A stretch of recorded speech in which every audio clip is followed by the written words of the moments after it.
Animorphs number 33, The Illusion. K.A. Applegate. Chapter 1. My name is Tobias.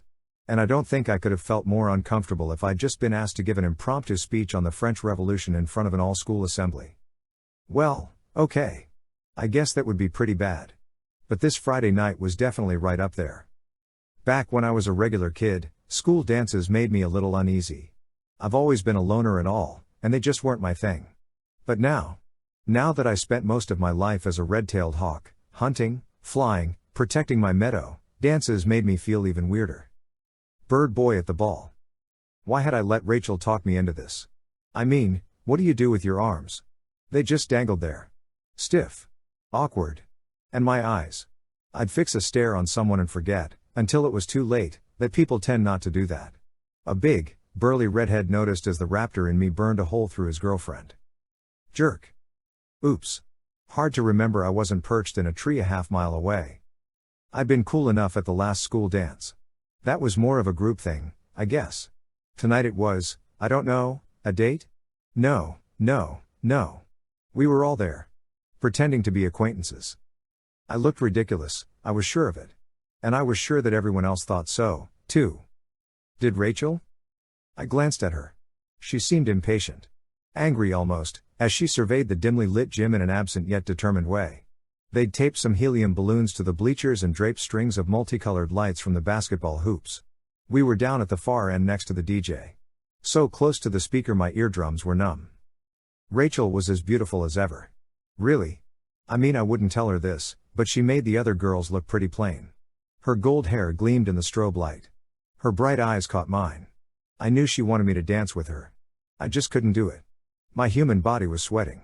I felt confined. I needed air. I looked away. Did I mention that my name is Tobias? Just Tobias. Even if it were safe to tell you my last name, I'm not sure I'd know what to say. Whether it would be a human name, an Andalite name, or just Hawk. I don't know. Because, see, I'm a little of each. Let's kick it. Boys and girls. My friend Marco, unlike me, was in paradise. He was belting out lyrics like his first name was Ice or something. He slide-stepped toward us, spun around and stopped, squealing his sneaker on the gym floor. He froze with one finger pointed at me and one at Rachel. She glared at him, some kind of chemical imbalance. Marco? Ha. Ha. And also a bonus ha, he grinned. This is a natural high. A good music high. A lots of girls in short skirts high, a people laughing high. This is fun. Do you two remember fun? Rachel caught my eye again. Again I looked away, up at the clock. 20 minutes left in Morph. Not much time. You need to cut loose, my friends, Marco continued in a meaningful tone. It's all about rhythm. You gotta commune with the rhythm, step inside the beat. Look, Marco, go work your magic somewhere else, Rachel snapped. Okay. Which proves what I've always known, neither of you is any fun, and together, even less. I'll just have to find my own party. Later. I had too much on my mind. So much to take in. Lights. Music. A lot of songs I didn't even recognize. I'd been gone too long. Listen, Rachel, I have to get going. And, I added more quietly, time's running out. What do you mean? You have a full, well, at least 15 minutes left. You saying you'd rather be sitting up in your tree, watching owls eat nocturnal rodents, than be with me? She asked. Her tone was somewhere between challenging and coy. Dangerous in either direction. Well, no, of course not. I mean, not exactly. What? It's just all these other people. The noise. This body, I looked around, worried that someone might overhear. But no, not with human ears, not with this much noise. You mean your body? The body you're in now is your body, Tobias. It's who you truly are. Normally, naturally. We'd been through this before. I didn't know how to answer. And I didn't know why she was pushing it. Ever since I overstayed the 2-hour time limit in Morph, I've considered Hawk to be my true form. Hawk is the body I have to keep if I want to help the other Animorphs and Ax combat the Yeerk invasion. Why was Rachel ignoring reality? She knew as well as anyone that I'd be out of the fight if I stayed more than 2 hours in human form. All of which must sound strange. Possibly insane. So let me back up. Here's the situation. The human race is under attack by a cruel and scheming enemy. As you're reading this, The parasitic alien species called Yeerks continues to enslave human minds. Armed with a capability you can't even imagine till you've seen it in action, the Yeerks wrest from us the one thing we hold most dear: free will. Once one of these slimy, gray, slug-like parasites squirms into your ear canal, and melds and shapes itself to all the crevices of your brain, it controls you. That's right. It dictates your every thought. Your every move. The Yeerks have created an army by infesting and controlling alien races. Geds. Taxons. Hork-Byer. Humans. By secretly infiltrating our society, the Yeerks have become a nearly undefeatable enemy. Who's fighting them? What's the human race's best errant only hope in this war? A young Andalite cadet, along with 5 kids who call themselves the Animorphs because they alone, of all humans, possess a unique Andalite technology, the power to morph. To become any animal they can touch. Ax, Jake, Cassie, Marco, Rachel. And me. Together, we fight. But it can be a lonely war. Because, see, morphing has some limitations. And one involves a time limit. Stay in morph longer than 2 hours and you're stuck in morph forever. That's what happened to me. I was trapped as a red-tailed hawk. A nuthlit, as the Andalites call someone stuck in morph. After many months, the powerful alien called the Elemist gave me back my ability to morph. Even made it possible for me to morph into my former human body. I could choose to trap myself in my human form now, but I would lose my morphing power for good. Do you see? I would be useless. Unable to honor my responsibility to Earth, powerless to resist Yeerk evil. Just dance with me, Tobias. Please. A slow song started. I was surprised. I actually knew this one. Goo Goo Dolls. Couples filled up the dance floor. Cassie and Jake were on the other side of the gym, swaying gently, arms around each other. Rachel reached out and took my hand. It's funny. We've been on so many missions together. Battled Hork-Byer controllers side by side. Saved each other's lives time and again. And still, after all that, it's something as simple as dancing that makes my heart pound. Out onto the dance floor. I slid my arms around her waist. Felt her hands on my neck. I let myself relax. Something I can rarely do as a hawk and an Animorph. I gave myself over to the moment. Let the music's rhythm lull me into a waking dream. We danced, turning slowly. As we turned, my eyes wandered to the darkened scoreboard up in the corner. Banners listing the school's team victories. The bleachers, where a balloon had just broken free and sailed toward the ceiling. And then I saw the clock. Chapter 2. The time. I jerked away to get a better look. Human eyes are worthless for long distances. Could the clock be right? Oh, God. Rachel. 8 minutes, I whispered wildly. I have to get out of here. No, wait a minute. Stay. Stay? Rachel, have you lost it? I have to find a place to demorph. Now. I tried to stay calm, but ended up half walking, half running toward the door, brushing past a teacher I used to have for English, back when I was still in school. Mr. Faroyan. He did a double take, but I was gone before he had the chance to remember me. Down the locker-lined hallway I ran. Past my old science classrooms. Rachel was running right behind me. Had she seen the clock before I had? Had she known time was short and chosen not to tell me, hoping I'd forget? Hoping I'd be accidentally trapped in human morph? No. Of course not. She wouldn't want that. And yet, I wasn't completely sure. Wait up a second. Hey, she called, angrily. I slowed and finally stopped in front of a bulletin board display. On birds of prey, of all things. Tacked to the cork was the image of a bald eagle, wings spread wide, soaring in a deep blue sky.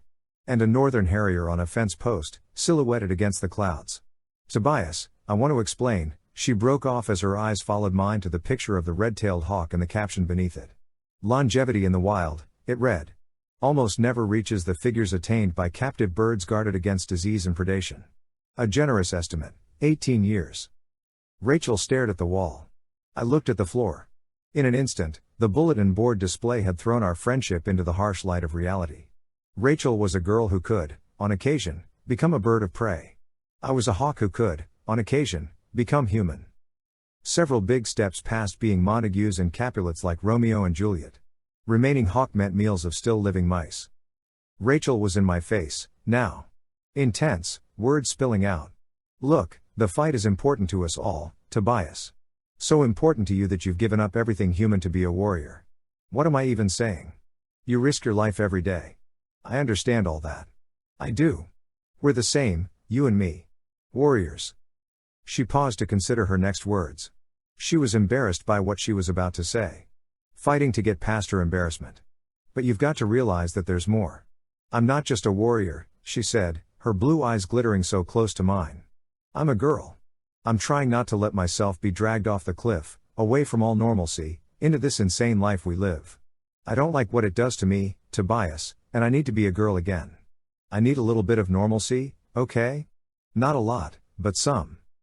She pushed back, away from me. I'd never seen Rachel so emotional. Unless, of course, the emotion was an act. Unless she was stalling me just to eat up the minutes, to trap me, too. All the things we're supposed to live while we're in school, Tobias, you know, dances like this, nights out at the movies, walks on the beach. That stuff is passing us by. I want those things. We deserve them. And if you were human. I cut her off, repeating her words out loud. Yeah. If I were human. If. So she'd finally said what I'd known she felt all along. It made sense. She was right. She did need normalcy. Rachel had gone pretty far out on the edge in this war. But it still hurt. Hurt worse because I didn't even answer. I need to go, I said flatly. I turned and walked hurriedly toward the T-shaped intersection, where the long hallway off the gym met an even larger corridor running from the front of the school to the rear. The hall was quiet, but populated. Kids leaning against the lockers. Talking. Hanging out. My walk turned into a run. I didn't want to draw attention to myself, but I had to move. I rounded the corner. Almost free. The back exit was just at the end of this hallway. What the? I stopped suddenly. My escape was blocked by one of those collapsible metal gates that pull between walls. Stay cool, I mumbled to myself. With forced composure I sauntered back away from the gate as if I were just loitering, and headed the other way. The front entrance was my only choice. 2 or 3 steps out into the hall, I sensed someone else was there. I froze. In front of orange-painted lockers, not 15 feet away, stood Vice Principal Chapman. Controller. Nemesis. He didn't see me because he wasn't alone. He was focused on the kid he'd cornered against the wall. The kid? Eric King. Eric the Chi. Rachel. I looked back at her. She was still in the hallway. I don't know how much alarm registered on my face. I'm pretty out of touch with facial expressions. But she obviously read the surprise in my eyes. She tiptoed to the corner and peered around. Oh, I know you, Eric, Chapman said with his vice principal disciplinarian voice. I know your face, all right. I've seen you at meetings of the sharing. I'm just saying I saw you throw away a cigarette just now. No way, Mr. Chapman, Eric said, sounding exactly like the kid he was supposed to be. We don't need young men such as yourself smoking, especially not with the added attention. The media. At one level it was funny. The idea that Eric, an android beneath the holographic exterior, would smoke. And the idea that Chapman, a powerful controller, would care. Both of them were playing roles layered with deception. What did Chapman mean, especially now? Not my problem. Eric could take care of himself. He wasn't my concern. I had my own mess. I'd been out of school for a while, but there was the chance that Chapman would recognize me, too, start asking questions, get suspicious. I couldn't let him get a good look at me. But I had to pass him to get outside. Slowly, very slowly, I retraced my steps till I stood next to Rachel, our backs pressed up against the lockers. Look, Rachel, I need your help, I whispered. And that's when I heard someone call my name. Tobias. Mr. Farroyan waved a large, friendly hand as he strode toward us from the gym. His black curls bounced excitedly. His mouth opened to a broad smile. He had remembered me. The clock was ticking down and I wasn't even sure Rachel was on my side. In minutes I'd be trapped. Trapped as a person who was no longer me. Chapter 3. Rachel grabbed my arm over the gate, she ordered. There's no other way. I'll hold off Farroyan. Meet you outside. For a second our eyes met. She flashed a hint of a smile. I dashed around the corner. Dove at the metal gate. It clattered and crashed as I struggled to gain a foothold. Hey! Hey, get down from there. What, do you think you're doing? Chapman yelled. I was out of practice with this body, I was clumsy. But I was climbing. And headed for the tiny space between the top of the gate and the ceiling. Hardly an opening at all, but it would have to be big enough. I gripped one square-edged metal link after the next. No, you're wrong. Faroian's voice bounced off the ceiling. That's Tobias, I'm sure it is. I brushed the top just as Chapman and Faroian reached the bottom.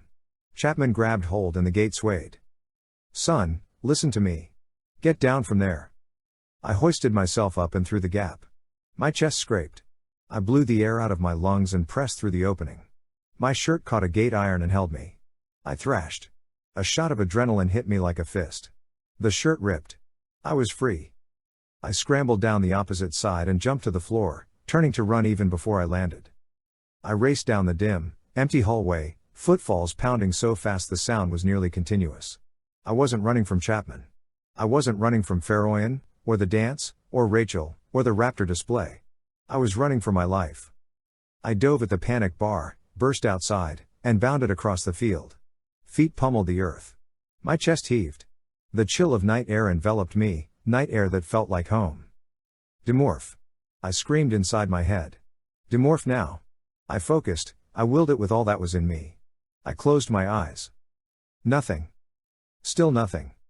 Only my human body, my burning lungs, the throbbing pain from the scratch across my chest. No. Whoomp. Ah. Thud. Ouch. I tripped and slammed to the ground.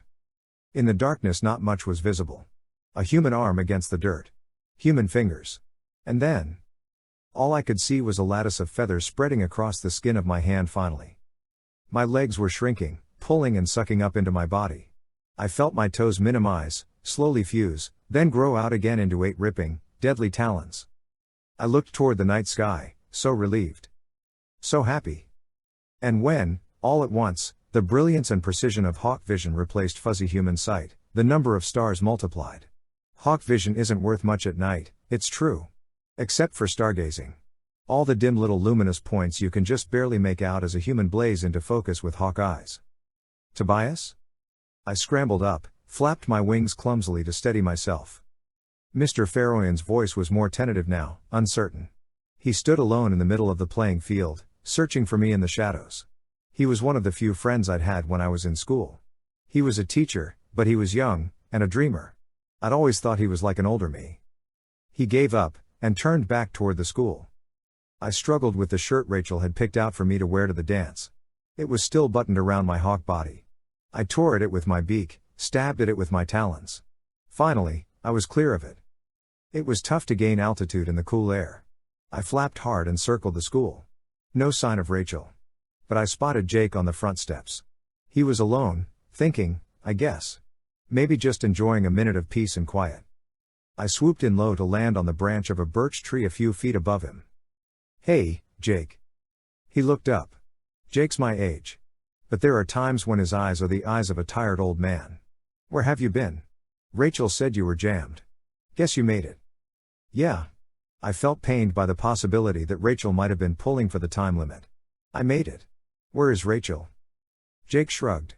Don't know. But that's the least of our problems. Before Chapman busted him, Eric gave me some bad news. I need you to find Ax. Tell him to meet us at the barn. Tonight? Yes. He stopped short. No.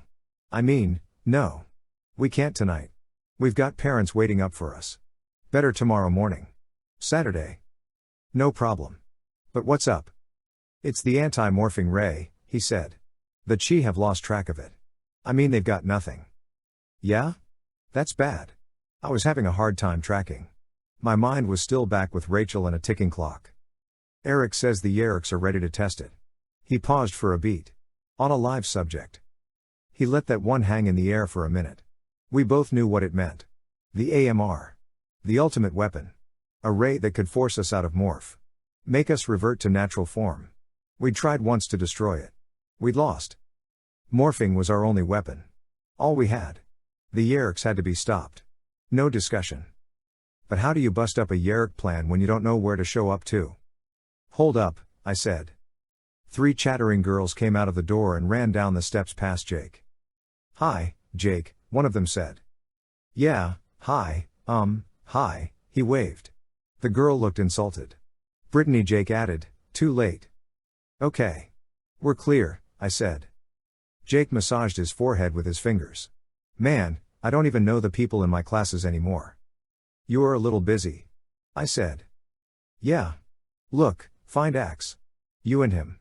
Tomorrow, bright and early. We have to get on this. I'll be at the meeting tomorrow. Jake, I'll make sure Ax is there too. But get some sleep, man. Okay. Oh. Don't worry about me, I'm into catnaps. You know, like Napoleon did. 20 minutes here, 20 there. Pretty soon you've slept 8 hours and it hasn't even slowed you down. He stood up and leaned against the railing. I'm glad you made it, Tobias. You're our eyes. Our ears. Our Air Force. If we lost you we'd be nothing. Like Joan of Arc without her sword. Patton without his pearl-handled pistols. Saddam without Tony 8 Places, the Special Republican Guard, and a jar of anthrax? Stop the flattery, man. You're making me blush. We both laughed. It felt good to hear Jake say I was indispensable, but, with Jake you could never be sure anymore what was sincere. And what was just expedient. He'd been the most open of guys, back in the old days. What you saw with Jake was what you got. But he'd been a leader for a long time now. He'd learned to say what he needed to say. Jake needed me as one of the Animorphs. He liked me, respected me, was happy for me when I was happy. And, when he had to, he used me without regard for anything but winning. Been boning up on famous leaders, haven't you? A little, yeah. Don't tell anyone, though. I want my brilliance to appear unstudied. Natural. Jake smiled up at me and gave a quick salute. Later, Red Baron. See you there, fearless leader.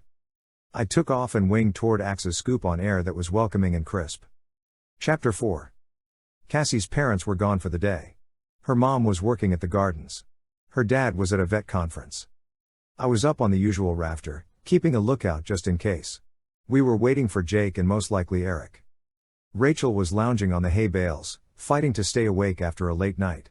Blue eyes appeared, disappeared, reappeared at half-mast.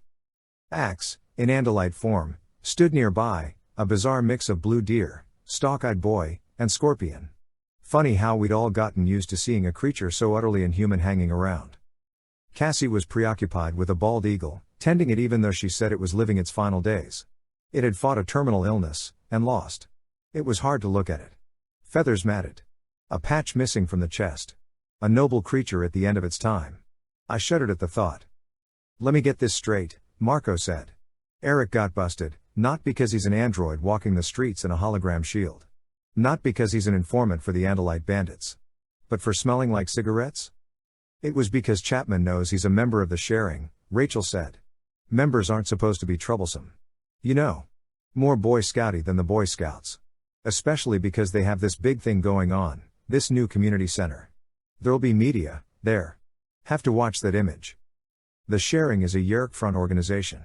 On the surface, a do-good, family-oriented get-together. Beneath that veneer, the Yeerks use the wholesome enticements as a means of recruiting controllers. Igniting sticks of plant and paper? Ax wondered. Why is that such a serious offense? Because cigarettes can kill you, I answered. That is, if a golden eagle or a case of coccidiosis doesn't get you first. Rachel gave me a dirty look. So not funny. And because they become an addiction, Cassie said. Like Marco in computer games, Rachel added. Or Rachel in Calvin Klein clearance racks. Marco shot her a sidewise glance. She ignored him. Ah. Yes. As we say on the home world, a test of will may lead to wisdom, a loss of will breeds but defeat. Hey, I saw that same thing in a fortune cookie once. Where are Jake and Eric? Rachel demanded. They'll be here in about 5 seconds, I said. My job is to handle security for meetings. From my perch in the rafters I can look out through the open hayloft and watch the road and Cassie's house. And with red tail ears I can hear just about anything approaching. Hey, everybody, Jake said loudly. Sorry we're late, but Eric has breaking news. Listen up. As I told Jake, Eric started, we know the Yeerks are ready to test the AMR. But they don't have a test subject, Eric continued. Why can't they use Visser Three? I asked. You know, get him to morph the nightmare alien beast of the day, then turn the ray on him? They could if he were volunteering. Which he isn't. Probably because there's a chance the ray could prove fatal. And there's a possibility that a feedback effect could blow the weapon up. Rachel brightened. Well, that's a hopeful thought, at least. Man, Cassie said. She closed the bald eagle in its cage and came over to join the group. So you re-suggesting they want to test the AMR on one of us? Eric nodded. The next time you make an appearance, I believe the Yeerks will do everything in their power to capture you. Or, failing that, at least fire the weapon at you. Well, then, Marco said, we just won't get caught. We won't let them see us. Or hear us. Or smell us. Or will we? Jake interrupted. Everyone turned to look at him. Look, on the way over I started thinking. Had to happen sooner or later, Marco said in a loud whisper. Anyway, I was thinking, maybe that's exactly what we should do, let the Yeerks capture one of us, provide them with their test subject. Me, for instance. I'll let them take me prisoner. The rest of you follow secretly. They'll lead us straight to the AMR. Exactly where we want to go. In a position to destroy the weapon. Marco spoke with disbelief. I'm just going to ask this once. Are you insane? Jake, dude, think about it. Not that I should even be considering the details of a scheme as idiotic as this one, but what happens if we don't get there in time? If they drag you off and we can't trail you because we get held up by, I don't know, a few dozen Horkbuyer and a small army of Taxons? The Yeerks get to use that AMR on you. And assuming it doesn't kill you, and that's assuming a lot, you know what they'll get when they forcibly demorph you? A human kid. Kiss our cover goodbye. Kiss us goodbye. Rachel shook her head in disagreement. Yeah, it's dangerous. But I say we do it. Jake just isn't the one to go. You're too important, Jake. We need you planning the attack on the AMR. So I volunteer. Jake raised an arm to counter, but Ax broke in. Prince Jake, Rachel? If I may say so, I believe the only logical answer is for me to go. I am Andalite, after all. Should the AMR prove successful and the Yeerks are able to demorph me, they will get what they are expecting, an Andalite. Makes sense, Marco said. I mean, given that we're even talking this way, like we'd do it. I watched Jake all this time. He was nodding. Like he bought what everyone was saying. But he was remaining quiet. So was Eric. Jake had another idea in mind. He was just waiting for someone else to suggest it. You could die, Ax, Cassie emphasized. Are you sure you want to do this? Ax planted his hooves firmly, squared his shoulders, and looked us all in the eyes. I am sure. We don't know where they're keeping the AMR, Jake said, not committing. Now Marco was watching Jake.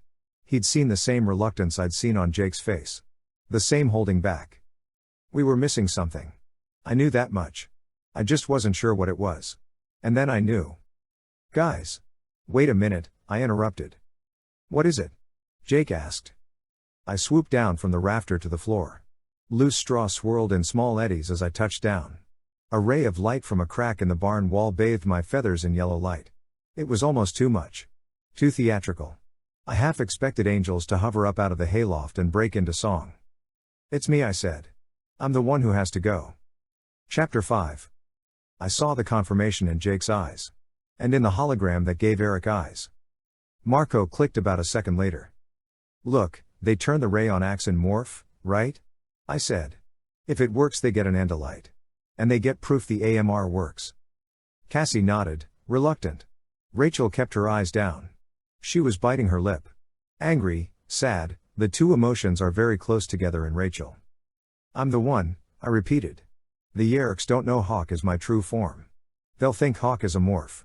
They capture me in morph, so they think, as a hawk. They turn the ray on me, nothing will happen. I mean, they won't get an Andalite or a human. They'll decide the ray doesn't work. There was a brief, thought-filled silence. Then, slowly, all eyes turned toward me. Cassie first, with that look of tender knowing she reserves for moments of significance. I could tell she was proud of me. And worried. Rachel's eyes were different. Dark, almost stricken.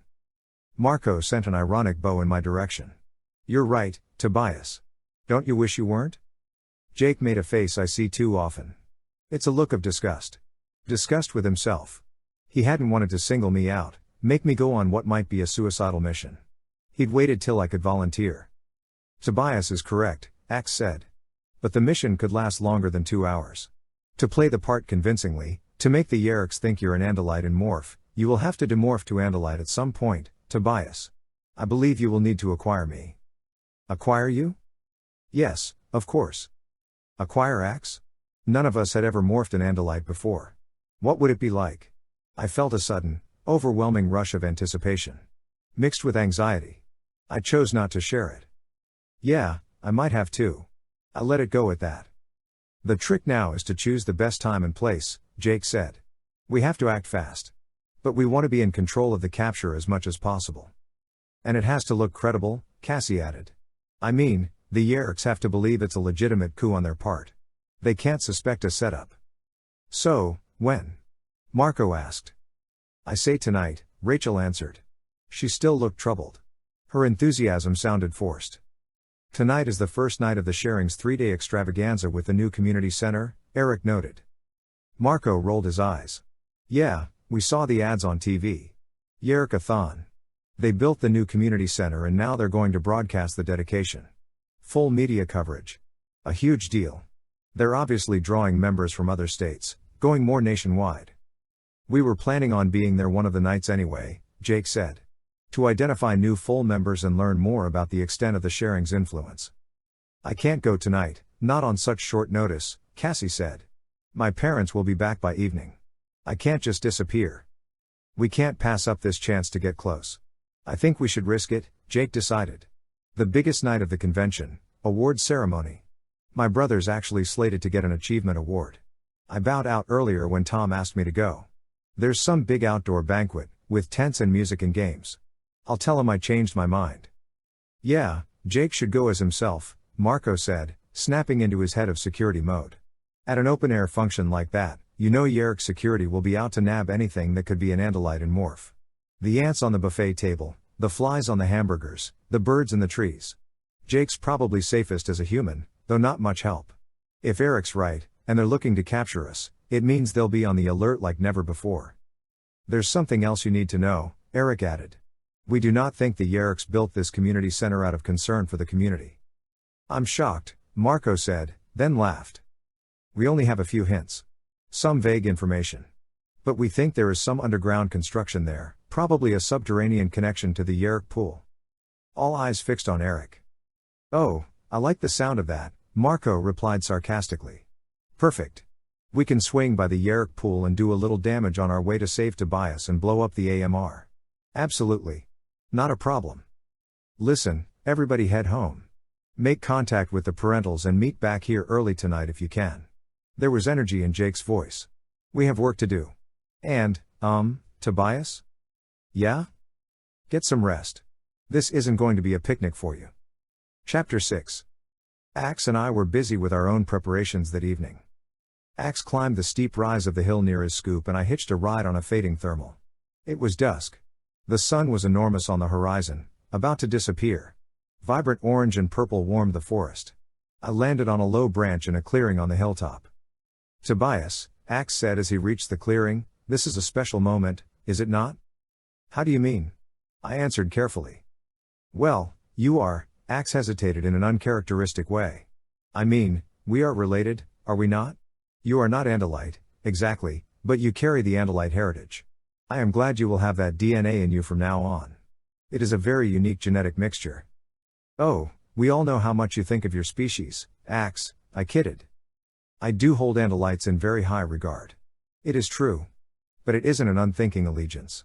I honestly admire my culture. There are things I would like to teach you, to share with you if you are interested. If I was interested. I wanted so much to stay cool. To make it seem like I could take it or leave it. But this was something, finally, that I really did have a right to. I was part Andalite, even if not genetically. God knew how. Or at least the Ellimist knew how. But I was. And it excited me. I'm ready anytime, Ax, I managed to say. He lifted me off the branch with gentle arms and set me on his shoulder. I squeezed as carefully as I could with my talons. I felt his muscles slacken as I acquired him. I fluttered to the ground and focused. Morphing is always a crazy experience. You never know what body part will appear first. The way you transform is always a surprise. The first thing I felt were my stalk eyes, growing out of my still hawk head like two hyperactive worms. I heard the eyeballs form at the ends. Pamp. Pump. Eyes that could see anywhere, everywhere, all the time. 360 degrees of vision flooded my consciousness. Like a jolt. Because I could see most everything that could see me, I had control over my environment. Yow! I gasped as I slowly rose off the ground. With one eye shifted to the back, I witnessed a huge, muscular rump grow out of my rusty tail feathers. And although I couldn't see them yet, I could feel 4 strong legs support me, responding to my growing bulk. Muscles. Who would believe the easy strength? I stepped forward. A movement that took almost nothing out of me. My tail. Unexpected. Yet an extension so natural I'd almost failed to notice how I carried it, erect and steadied at about shoulder level. The blade edge glistened in the sun's final rays. I was equipped for this world. For any world, really. A natural weapon. If I'd been in touch with my Andalite heritage before now, I could have sailed through elementary school bully-free.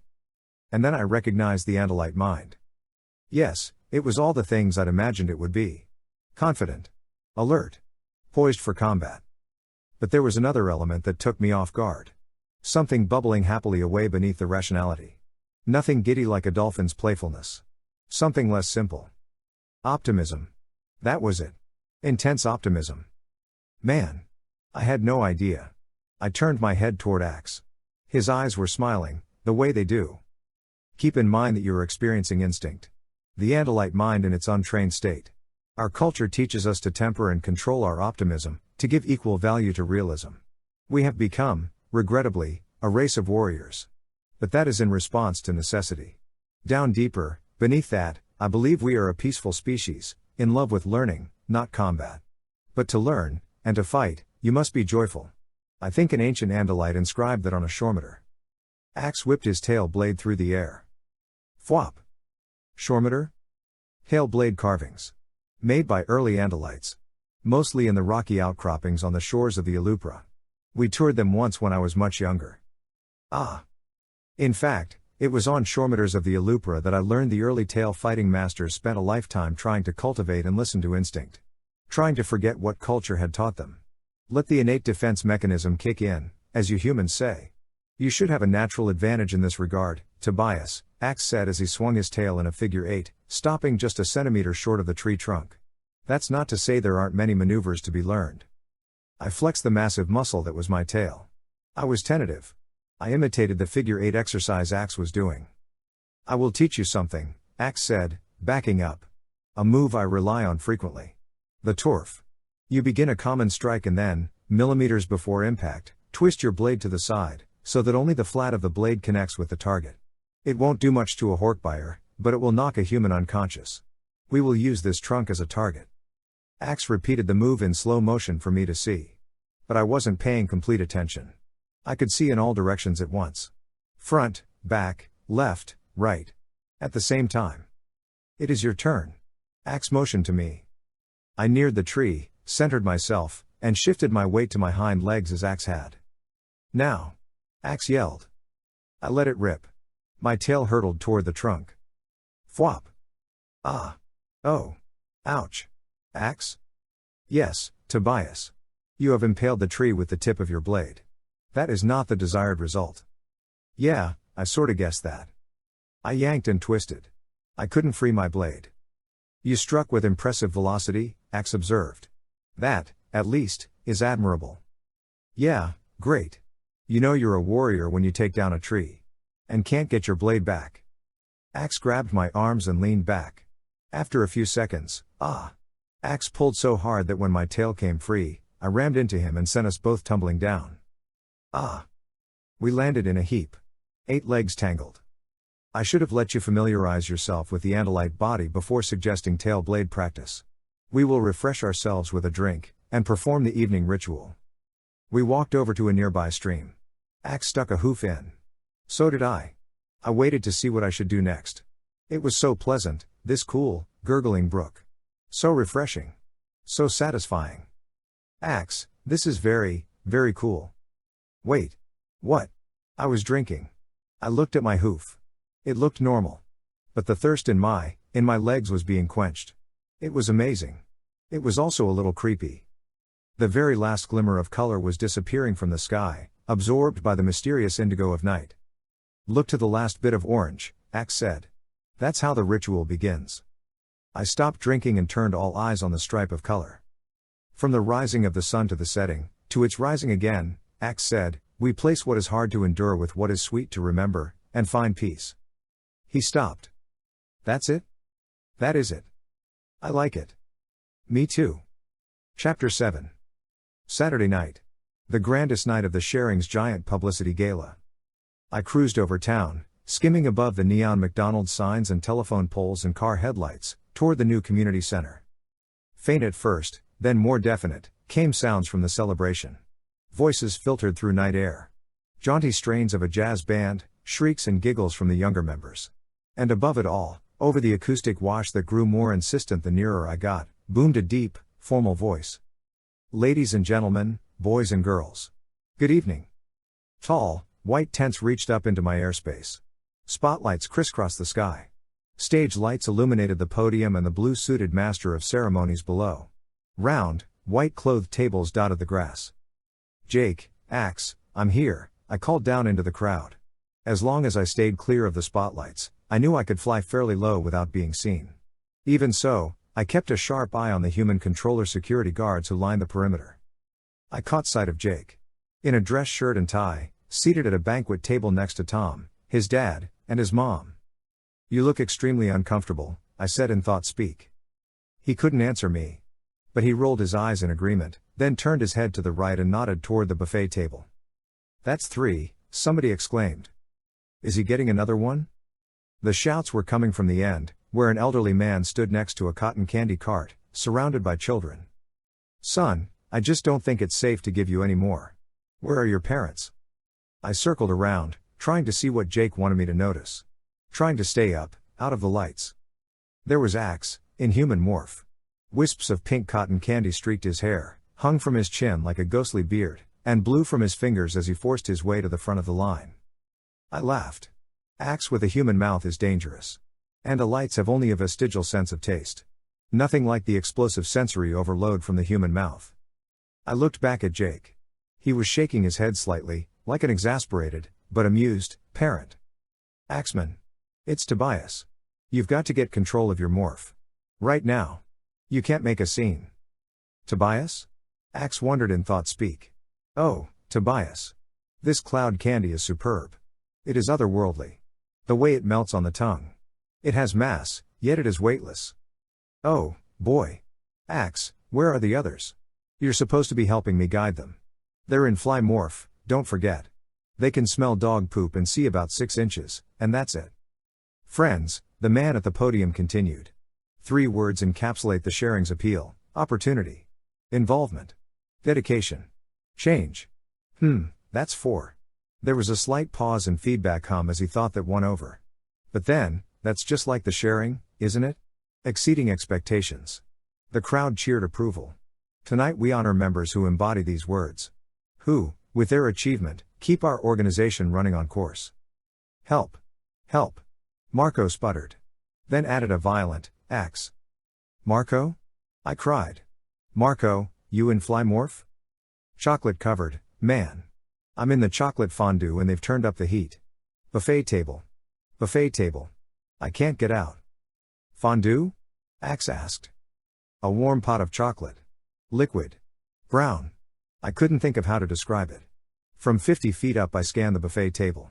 Marco was black against dark brown. I could barely see him at this distance. Marco, what exactly are you doing in the fondue? Rachel asked. Exactly? Well, I wanted to see if it would still taste good sucked up through a fly mouth. You gonna help me or do you just want to bust me? Let him get eaten, Rachel advised. Ax moved toward the chocolate fondue. A fly buzzed out of his cotton candy beard. This fly was more easily visible, black against pink. Rachel? Is that you? I called down. Could be, how would I know what fly you're looking at? I was just in the middle of this big cloud, sticky and sweet and, where's Cassie? Where's Ax?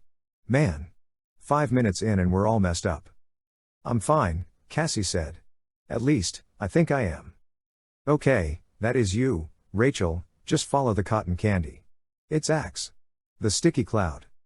Is there some reason you think I'm not fine? Cassie pressed, anxious now. Cotton candy?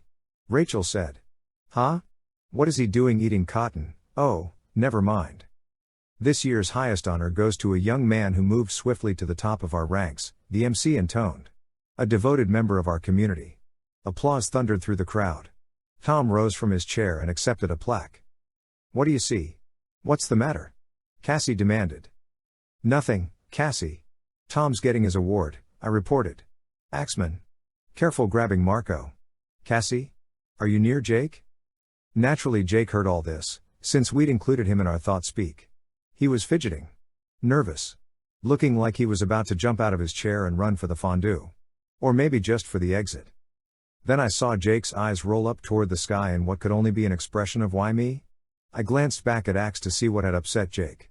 The Andalite was wearing a pink, cotton candy beard and had his hand immersed in the chocolate fondue. The chocolate was up to his wrist. He pulled his hand out, held it up in front of his face like he'd just discovered it was made out of gold, then began licking his fingers. Chapter 8. Ax. Ax. You'll eat Marco. He will? Marco shrilled. What do you mean, he'll eat me? Disgusted bystanders backed away from the dessert area, pointing. I'm on something. I'm moving. Hey. I'm dripping. Light. Blinding light. A searchlight beam had swung wildly. I flared my tail, cranked my wings, flew out of the light. Had I been seen? The Yeerks had seen a red-tailed hawk. Way too many times, in all the wrong places. Had they seen me now? I've dripped. Marco yelled. Okay, I'm off Ax's hands. I'm back on the surface of the chocolate. Near the edge. Don't eat me. I'm serious, do not eat me. Use a strawberry. Ax. Use a strawberry. Ax, Rachel, Cassie, and Marco all said, what? It's what you dip in the fondue, I yelled. Ax, grab a strawberry. Use it to dip him out. Dip the dip, Rachel added, not at all helpfully. Ax grabbed a strawberry, and with the concentration of a brain surgeon, lifted Marco from the steaming pot. Okay, Ax, listen very carefully, Marco hissed. Do not eat the strawberry. I repeat, do not. Guys, I cut in. Visser Three just arrived. Inhuman morph, of course. There was no mistaking him. The tall, distinguished-looking man who agilely descended the stairs from back of the stage to congratulate Tom's family. In the most superficial of ways, I suppose he could pass for your average, benign suit. But if you actually looked at him, you sensed that incredible coldness. Emptiness. The dark evil that destroys life like a hand closing strong fingers around your throat. Standing just back from the Visser were four guys who could only be security. They looked like the kind of guys you'd see with a mafia don. Visser Three worked the main table like a politician. He stopped by Jake's family. He shook hands all around. Patted Tom on the shoulder. Weird thing was, even Tom seemed to squirm a little. So, what's happening? I'm getting bored, Rachel demanded. A fly buzzed past the Visser's ear. Slap. Cassie. Was that you? I yelled. Jake had gone pale. He was staring as the Visser pulled his hand away from his own face and examined his palm. I'm okay, Cassie said. Missed me. Fly reflexes. Very cool. It was close, though. A fly. The Visser said. A fly, he snapped to his guards. The four human controllers bounded forward. I didn't see Cassie. I was torn. Should I go lower? Risk being noticed? Then I caught sight of a fly again. Cassie circled Jake and landed on his forehead. Where am I? I'm not sure. Visser Three jumped forward. Such filthy insects. Allow me to, he swung at Jake. Jake's hand shot up. He grabbed the Visser's wrist in his fist. For a long few seconds the two of them glared at each other. Visser Three, leader of the Yeerk forces on Earth. And Jake, his unrecognized foe. Cassie? Move. I yelled. She flew. I lost her again. Jake released the Visser's hand. Jake smiled. The Visser smiled. Or at least they formed their mouths into smiles. Cassie? Are you clear? Yeah. I think I'm in Jake's shirt pocket. Then she laughed. The Visser just told Jake he hoped he didn't scare him. Jake said, I don't scare easy. That's our boy, I said. Visser Three moved on down the table. Everyone breathed. Jake leaned over to say something to his parents. Then he got up. He walked straight through the buffet line, found Ax, and grabbed him by the arm, not at all gently. A second later Ax was talking to us all. Prince Jake says enough messing around, let's do what we came here to do. What we had come here to do was turn me over to the Yeerks. Personally, I wouldn't have minded some more messing around. Chapter 9. Jake and Ax parted ways. Jake went around the back of the community center building. Back away from the lights. He tried two of the doors. Both locked. He stepped away into the darkness and reappeared a moment later carrying a cinder block. Part of the leftover debris of construction. He stood there, waiting. I flew above, waiting. He didn't look up. He knew I was there. "All clear, Jake," I said. He nodded. Then he swung the cinder block into a low window. The tinkling of glass was swallowed up in the booming sound of the MC's voice announcing the next honoree. Jake stepped away quickly. I took aim on the shattered glass. Plenty of room for me, if I folded my wings. More than enough room for the others, once they found their way there. Down I flew, down through the cool, dark air, focusing on the glittering outline. Down through reaching shards of glass that could slice me open, end to end. But of course I'm more accurate than that. I can hit a mouse on the run through tall grass. Flying through a hole in a window is really nothing special. Zoom. Through. I flared my wings and tail, killed my speed, then resumed level flight. Fluorescent lights illuminated a wide hallway with tall cinder block walls. I smelled new construction fresh paint, drywall dust, and chlorine, coming from the Olympic-size indoor pool I saw through a wall of glass. It suddenly struck me just what level of cash flow the sharing controls. Serious cash. Not the kind of money you make selling Furbies on the black market. I zoomed past playrooms. Lego tables, costumes, board games. A large meeting room with a giant table. Big, comfy office chairs. The rooms were empty. Everyone was celebrating the dedication outdoors. It's hard flying indoors. No headwind, no tailwind, no thermals. Nothing but flat, dead air. And very little room to maneuver, hemmed in above, below, and on both sides. But at the same time, it's exhilarating. A roller coaster for birds. One wrong move and you crumple a wing. Humans think it's scary to be up high, but not for a bird. For a bird, altitude is safety. I turned a corner and practically ran into Ax. I landed on his back, enjoying the respite. "Hey, shouldn't you be in some slightly less provocative morph?" I asked him. Possibly. But I felt a strong, fast tail might prove useful. "Axman, we're not here to win. We're here to let me be captured." True. And yet there is no reason why I cannot do some damage. Merely by way of adding authenticity and realism. I was touched. He was worried about me. Ahead was a set of stairs leading down to the basement level. They were roped off, marked with a hastily written sign, "Under construction. Keep out." "This looks promising," Ax murmured. "This looks like trouble," I muttered. "As you pointed out, we are here in search of trouble." He walked down the stairs with a cat-like tread. Or with a tread as close to cat-like as you can manage while crunching construction debris under hoof. The basement was dim and filled with building materials. Piles of floor tile in one corner. A stack of plywood sheathing against the wall. A contractor's table saw. Plastic tarps. "Maybe it really is just construction," I said. "Nobody's down here. If there were access to the Yeerk pool, wouldn't there be people coming and going? Not to mention elaborate security." Before the words were out of my mouth, I realized I'd spoken too soon. Behind the stairs, shielded by a temporary partition, flickered blue-green light. Computer screens. An entire wall of them. Flashing camera images from the celebration outside. The stage. The food tent. The playground. The bandstand. Over the door hung another makeshift sign, "Event Security." One man sat with his back to us, watching the screens. Mesmerized by the flickering images. Without warning came the echo of hard heels pounding the concrete floor. Rapid, metered steps. Approaching. Next to the surveillance room was another door. Ax moved quickly toward it. He pushed on it. Just as I noticed the arrow taped to the wall above. "Break room," the arrow read. The door opened. And there, directly in front of us, were 4 Horkbuyer. Seated around a card table. Elbow blades hanging casually off the chairs. Tails slung back across the floor. Each held a hand of cards tightly in his claws. A single, unshaded light bulb dangled from the ceiling. "Let's try a different door." Ax backed out instantly. The Horkbuyer hadn't noticed us. I could feel the vibrations of Ax's heart's hammering. My own heart was a machine gun. The footsteps were now just yards away. No choice. Back, into the security room. Hope the guard on duty there was still watching his screens. Hope we didn't make a sound.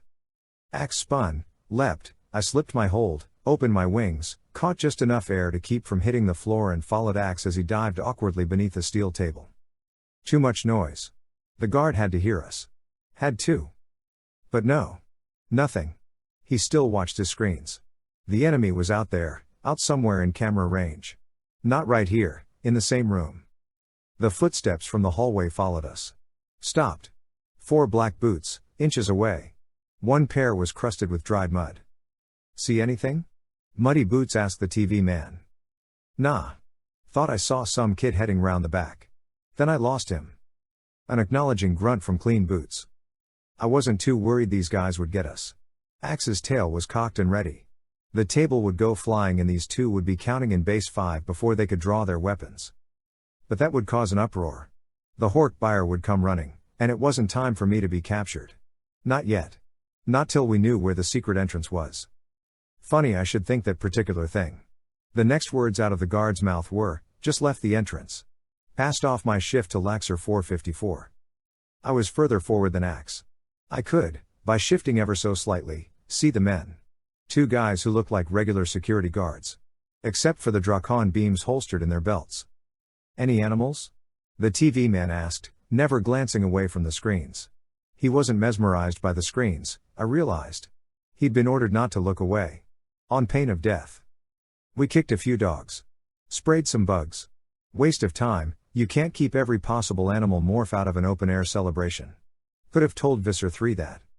Yeah, you could have, his partner, Clean Boots, said dryly. And about 3 seconds later you'd be begging for your life.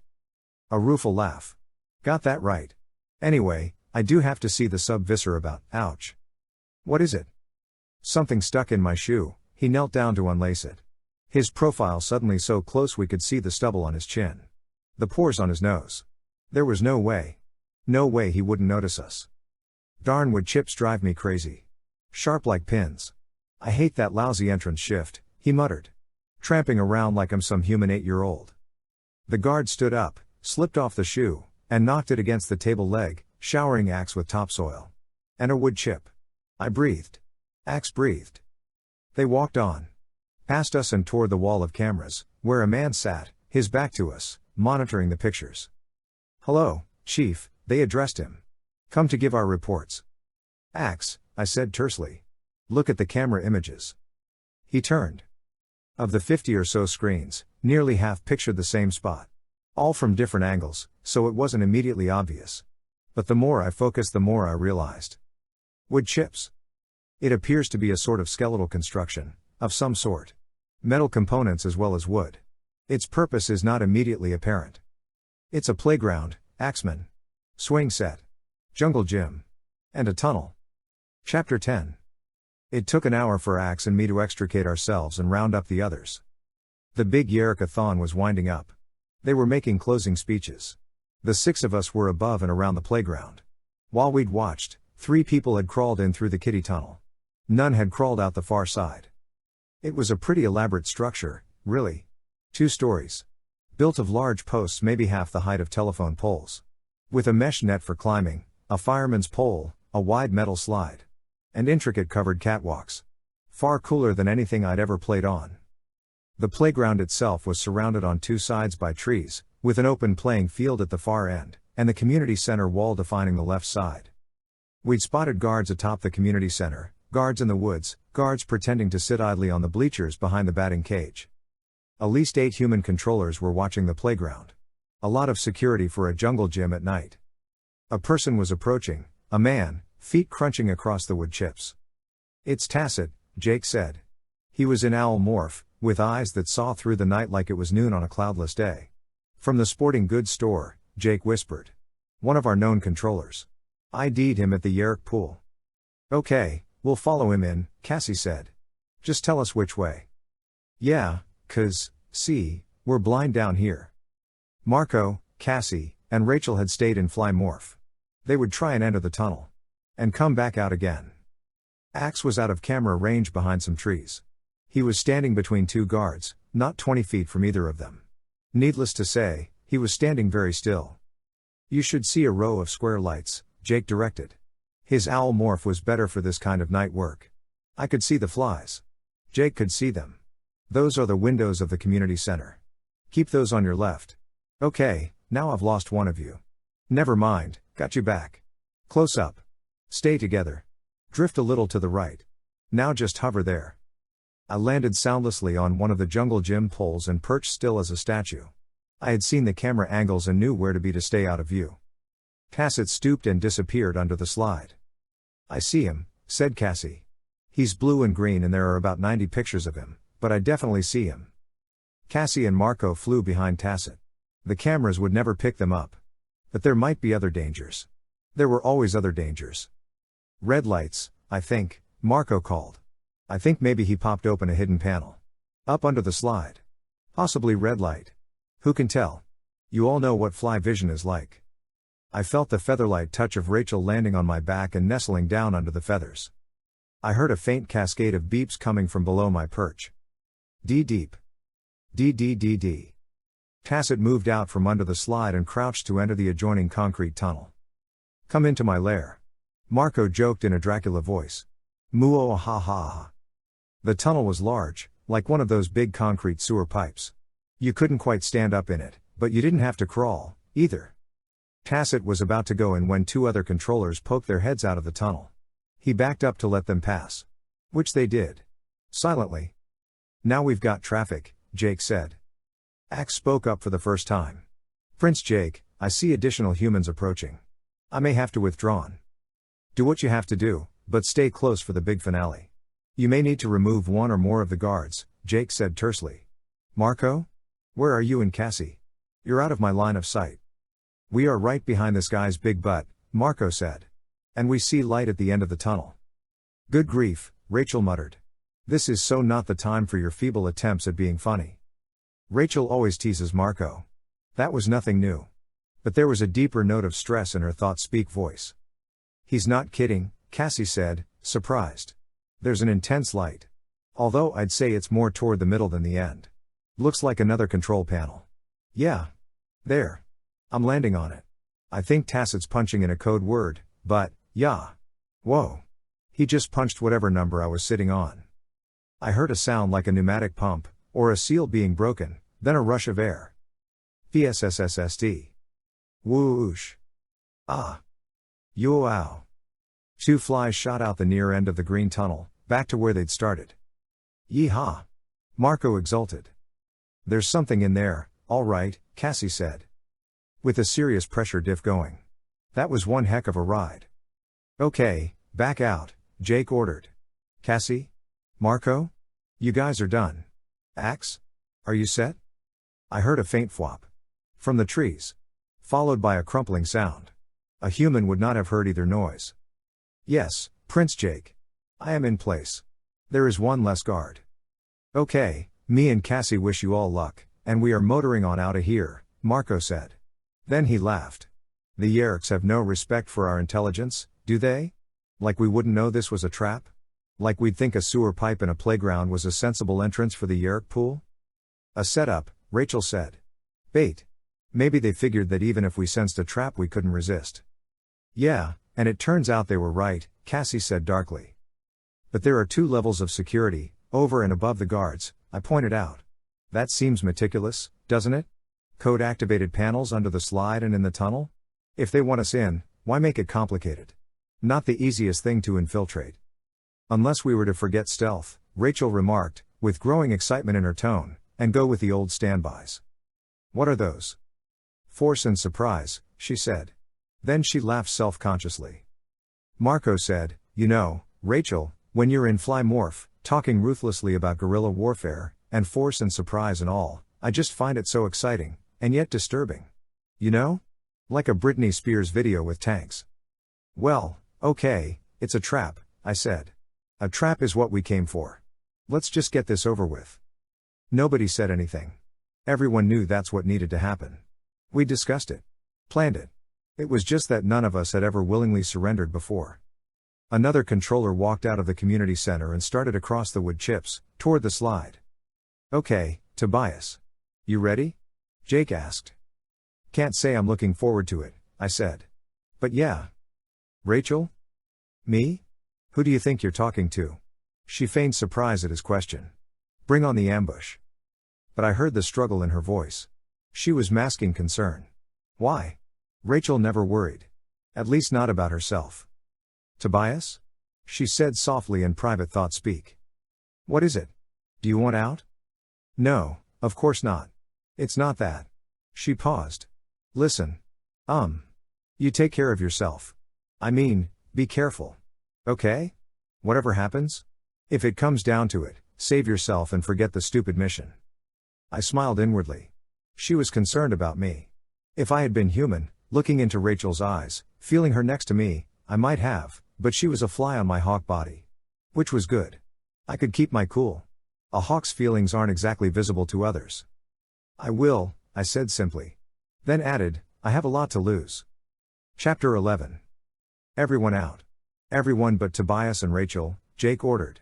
Ax? Be ready. I'm going for the lights. An owl, silent as a ghost, flew overhead, swooping toward the community center building. The controller approached, ducked under the slide. I heard the flickering LEDs. D-deep. D-D-D-D. Yeah, we're in it D-deep, all right, Rachel muttered. The faint electronic chime met my ear just as a ripping gust of wind rose up and whistled through the jungle gym. Shei-woo. A cold wind that ruffled my feathers and sent a chill down my spine. I lifted off. Powered my wings to gain altitude. A rope banged a hollow note on the metal flagpole. The leaves on the trees rustled and swished with the air. And the MC's voice from back at the sharing celebration rang out above it all. Pride in our work, dedication to the task at hand, never ceasing. We will reach our goal. Thunderous applause. The controller disappeared from view, into the tunnel. Jake. Ax. Now. I yelled. Ax erupted from hiding, galloping madly toward the tunnel. I spilled air from my wings and fell into a dive, gaining speed every instant. Hang on. I yelled to Rachel. We shot toward the earth. Aimed for the tunnel. Andalites. A guard cried, startled. Ax shot into the tunnel. I veered a violent right, just a few feet from the playground. Into the tunnel. Insane. Too fast. No way to control my speed. Wings and tail straining, catching all the air I could catch, straining to absorb the energy of my own momentum. A circle of white light. The silhouette of a man. An Andalite, bent low, tail whipping. Thwop. The controller dropped. Man, Andalite, a circle of light, beeping panel, wings flapping, the grainy curved walls of the tunnel, all in millisecond flashes. Ax. Go. Go. He shot away just as I blew into the tunnel, banked into a turn that nearly ripped the ligaments out of my wings, and shot through into the circle of light. From outside a voice roared, almost hysterical. Andalites. Now, Prince Jake. Ax cried. Outside the lights of the playground were snapping on. Outside Ax, now clearly illuminated, was running for his life, pursued by all the guards. That was the plan. Ax risking his life for no purpose but to make it all look real, to make it all seem as if I'd been trapped in the midst of a genuine attack. Ax might die. For the sake of realistic drama. The door slid closed. VSSSSD. Click. I could feel it seal tightly shut. Darkness. My eyes saw nothing. But I heard. Ogga. Ogga. My heart skipped a beat. I knew that sound.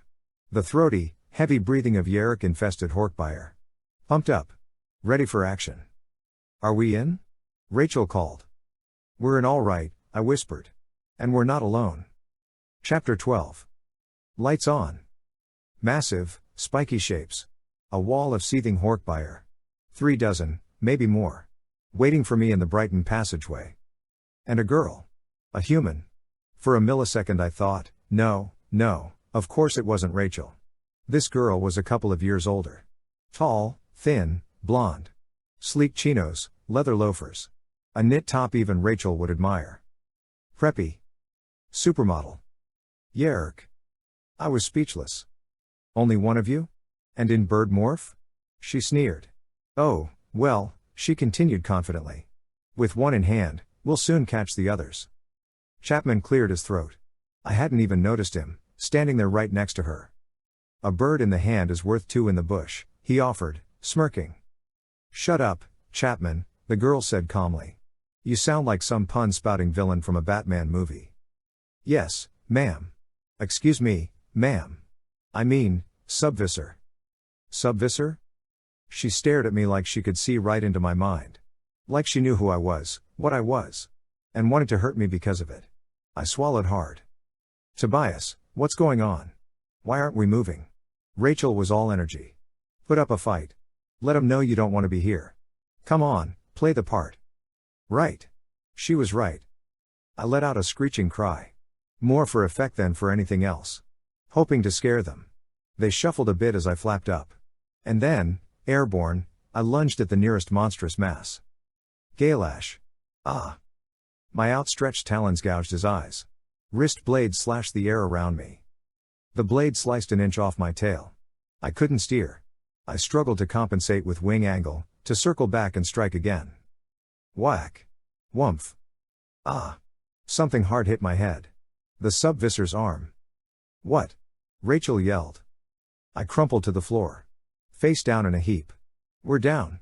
I tried to shake off the impact and raised my head from the stone. There was the sub-Visser, standing over me. Her right arm gleaming a pearly, plastic white. Artificial. She'd struck me with an artificial arm. Didn't think we'd be waiting for you, did you, Andalite? She said coldly. Well, here we are. Surprised? I hope so. I love surprises, don't you? Chapman laughed appreciatively. Oh, did I forget to introduce myself? She brought her hand to her cheek in a motion of mock surprise. So sorry. I'm Sub-Visser 51. Second in command to Visser 3 in this part of space. Call me Taylor. Her host name, Chapman explained. Shut up, Chapman. She snarled and stamped her foot like any spoiled kid. It was a bizarre performance. The usually glowering vice principal was fawning over a teenager from the pages of a J. Crew catalog. Nothing to say? Speechless? Taylor taunted me. Come on, I've always wanted to talk to an Andalite. Trade a little banter with the high and mighty self-appointed lords of the galaxy. Do you think by staying silent I'll somehow be convinced you're an actual bird? She laughed. No, friend Andalite. We've seen the red-tailed hawk before, haven't we? I said, haven't we, Chapman? Yes, Sub-Visser. I have nothing to say. I am a prisoner of war. Oh, good, it does speak, Taylor said and clapped her hands. I knew I had to demorph to Andalite. Act my part. Make this ruse complete. There was no logical reason for me to stay in morph. I focused my mind on a happier time, just hours earlier. I pictured Ax. I became Ax. This time the tail came first. I felt it push out of my feathers and begin to grow, thick and wide, into its natural arc. Felt the blade emerging at the end. How I must have looked. A blue-tailed hawk. The nearest hork-buyer started, ready to grab me where I lay. Taylor motioned them to hold. And leveled her artificial arm. Straight at me. From the palm of her hand came a hissing noise, louder and louder, until... Shoo-a-poof. From her hand exploded a spray of white, blinding particulates. Ah! I cried. Stinging pain that seemed to coat my body. Oh! Rachel felt it too. Chapman and the hork-buyer tried to back away. Too late. The hork-buyer clawed at their own eyes. Chapman writhed, as if he was crawling with ants. What the? He yelled, then fell silent. Taylor smirked, unaffected. Then, slowly, the pain passed and I felt nothing. No feeling at all. My mind raced, but my body wouldn't respond. I fell back to the floor with a thud. Unable to move. Frozen in mid-morph. Paralyzed. What's going on? Rachel cried. I can't feel my legs. Or my wings. I can't move. She shot us with a gas or something. She got Chapman, too. And a half-dozen hork-buyer. They were falling to the ground like giant dominoes. Thud. Thumph. Taylor's lips formed a broad, sinister grin. Surprise, she laughed to herself, standing tall. Unfazed by the gas. So sorry for you all. Looks like I'm the only one who remembered to take the antidote in advance. Oh, wait. Did I forget to tell you all? Her laughter stopped abruptly. Gather up these fools, she ordered, motioning to the remaining hork-buyer. Then she walked over to where I lay and smiled again, eyes aglow with self-satisfaction. And she called out, loudly enough so her henchmen could hear, and pick up the Andalite filth, too. We have a special place all picked out for him. Strong arms hoisted me off the floor by my Andalite tail. I was powerless to resist. Or even move a muscle. Tobias. Rachel screamed with frustration. I'm losing my grip. I can't hold on. I felt a stab of cold terror. No. No, if Rachel and I were separated, no one to bring word of the anti-morphing ray's location to Jake. No one to bring rescue. And Rachel? Left here, unseen, a fly? Paralyzed in morph? My God, she might never. Rachel. Try to demorph. Now. Do it. I can't, they'd see me. You want to be trapped as a fly? Forget the mission. Rachel. Tobias. I'm slipping off your feathers. I'm falling. It sounded like she was starting to cry. Not a sound I'd ever expected to hear. Minutes into the mission, and we were finished. Trapped. No way out. No help waiting. A heavy metal door clanged shut. I was in a dark corridor. Another Hork buyer held up a metal box, and the first one crammed me into it and sealed the opening shut, blacking out any hint of light. Rachel. Rachel. Bumps and jolts as the Hork buyer knocked the box against his leg with each step. Rachel. Rachel. Demorph. If you can, oh God, demorph. No answer. Silence in my head. I was alone. Chapter 13. The darkness was complete. Total. And I heard nothing. No sound save my own irregular breathing. Sensation started to return and I realized I'd been stuffed into a box half my size. A straitjacket that pinned my wings against my body. Jammed the vestigial Andalite tail up into my neck. The hawk in me tensed every muscle. No room. In a panic, it pressed against the walls of the seamless steel box. Terrified. Confined. I fought to control the bird. But I was losing the struggle. The human me was frightened, too. Rachel. Oh, Rachel. Could she escape this underground network? Somehow survive? She would. Sure she would. She had to. She was Rachel, after all. Rachel. Where was she? All I could think of was a paralyzed fly, helpless and vulnerable on the floor. Someone would step on her. She wouldn't be able to get out of the way, and someone would kill her. Better than the alternative. Life as a fly. Trapped, like me. But so not like me. I could see, soar. And the plan? Rachel was supposed to have seen where they took me, then lead the others in. First prove the anti-morphing ray didn't work, then, in the rescue, destroy the thing for good measure. It was crazy. Inconceivable arrogance on our parts. We had underestimated our foe. A fatal error. Fatal. The hawk brain, the animal part that still, even now, lived apart from me, untouched by human reason, began a low, defeated moan. A death moan. So hot in the box. Like an oven. Warmer, and warmer still. How much more oxygen could there be? Were they trying to suffocate me? Was that it? Interminable. The only external input were the wobbles and bobs as the holder of the box hit me against his leg. The ride continued. No space to morph or demorph. I'll be trapped. As a horrific, half-morphed creature, I pronounced slowly. That will be my fate. I bet Andalites don't even have a word for that tragedy. That's it. Keep talking, Tobias. Keep talking. Stay sane. Hold on. Don't think. Zee-woo. All 6 walls of the box began to buzz. Vibrate. And then, poosh. Like a camera flash, steel walls vaporized. Dazzling light flooded my eyes. Blinded me. Rods and cones shot to hell. I saw nothing but white. I blinked a few times. Then, no, my eyes were adjusting. I was in another box. But a completely different kind. A cube of glass. Larger. Maybe 4 feet square. Big enough for me to move about. Brightly illuminated, with several spotlights directed at me. I demorphed immediately. Back to hawk. I blinked again. And as I rose to my feet, I realized I was suspended. The cube hung in the center of a much larger room. I strained to look beyond the glass. Through the glare from the lights to the dimness beyond. There's no way out. It was Taylor's voice. Sub Visser 51. Cold and casual. There's no point in looking around. She sat alone at a long table near the door of the large, gloomy, windowless room. To her right and left, armed Horkbuyer, standing at attention. Above, a network of steel beams and conduits and a daunting maze of wire. You may as well demorph and make yourself comfortable while we wait, she continued. Nice try, I thought. Demorph and make myself comfortable. Yeah, right. Wouldn't she just love an Andalite to infest? That would get her noticed by the Visser.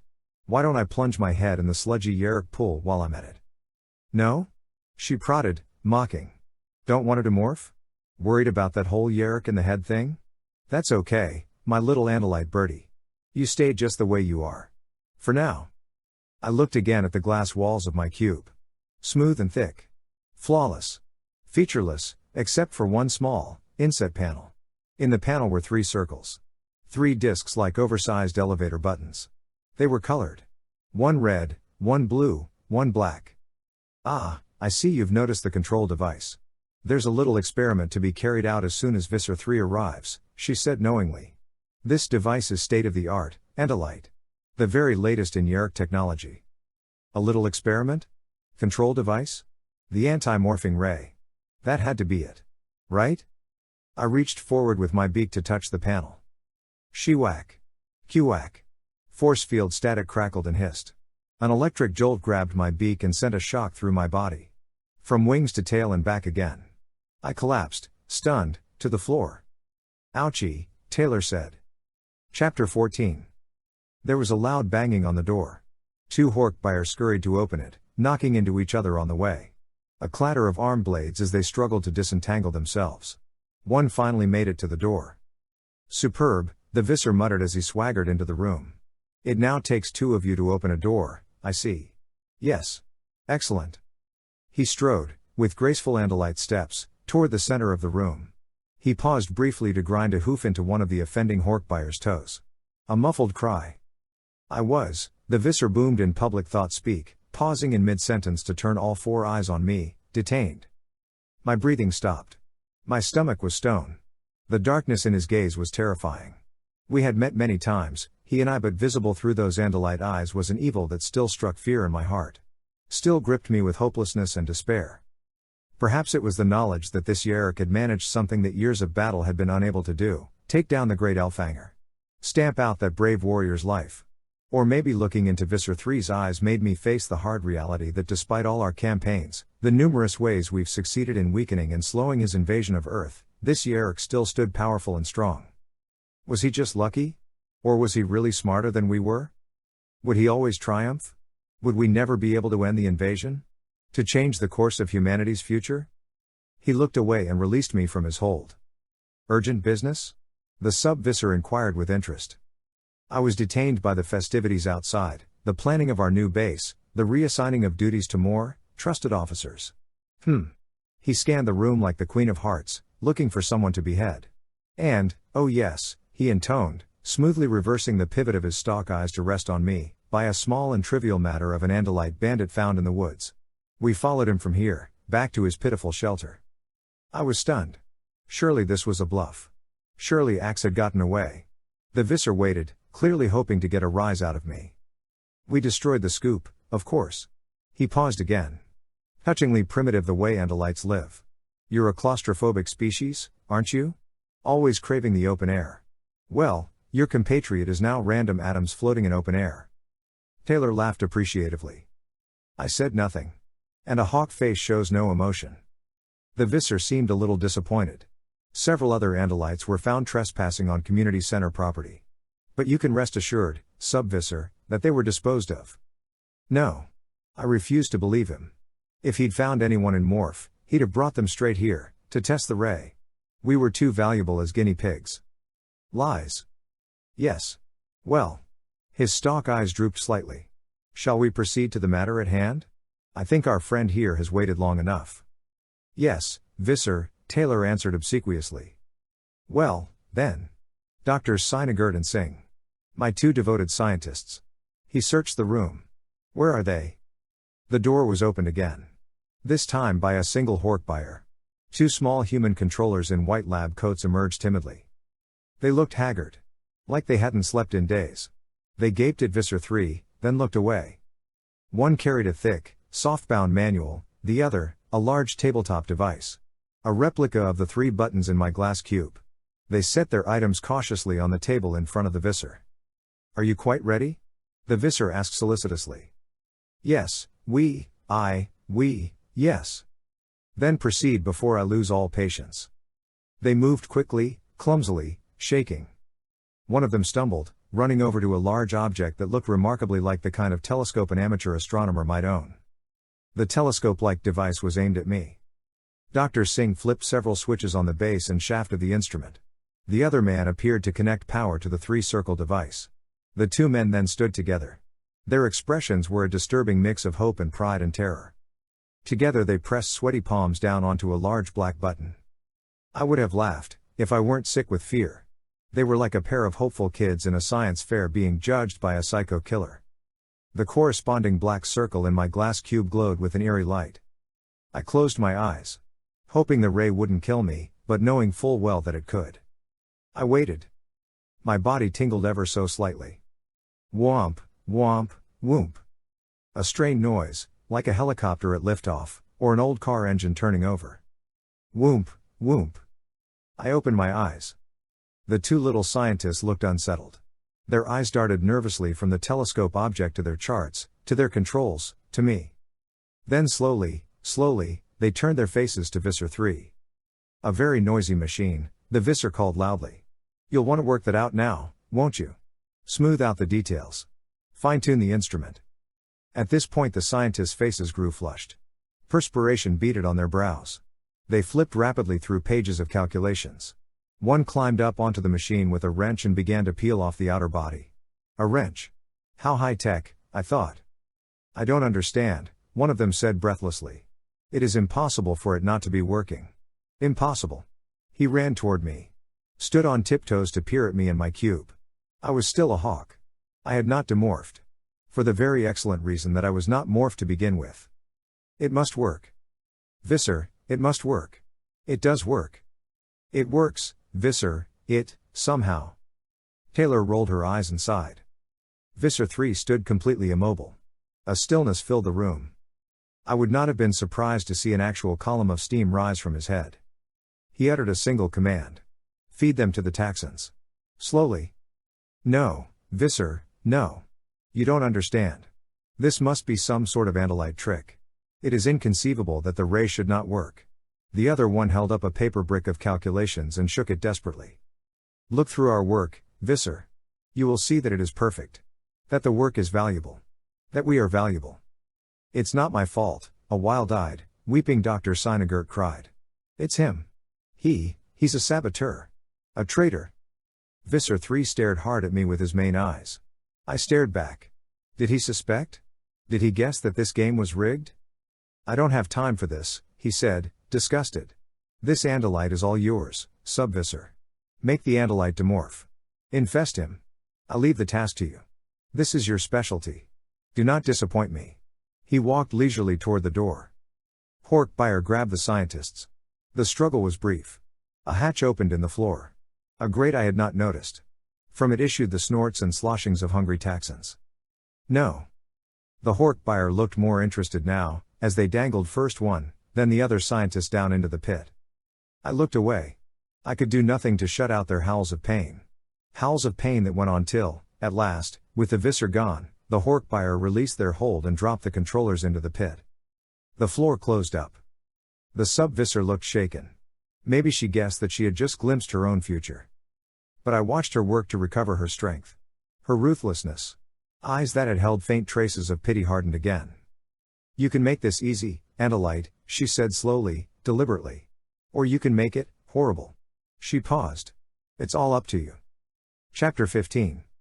She planted her face inches from the glass, uncomfortably close, and stared icily into my hawk eyes. A zoo animal on display. That's how I felt. You'll soon be trapped in morph, Andalite, the Sub-Visser said. Surely you don't want to live out your life as a bird. I decided to answer. I won't give you another Andalite body to infest. She looked at me intently for a moment more, as if she found my statement difficult to grasp. The resemblance to Rachel was disturbing. Same proud stance. Same natural, glowing beauty. But I knew the similarity was only skin deep. Inside, she and Rachel were like night and day. Or at least night and twilight. No, of course you won't. She mocked. Brave Andalite. Your sense of honor is ridiculous. It will get you nowhere. She walked across the room with placid determination. Turned her attention to the control panel. It looked like something I'd seen at the Modern Art Museum. 3 large circles, maybe 6 inches in diameter, that stood out vividly against a silver-gray background. Blue, red, and black. That last one I knew. The AMR. But the other two?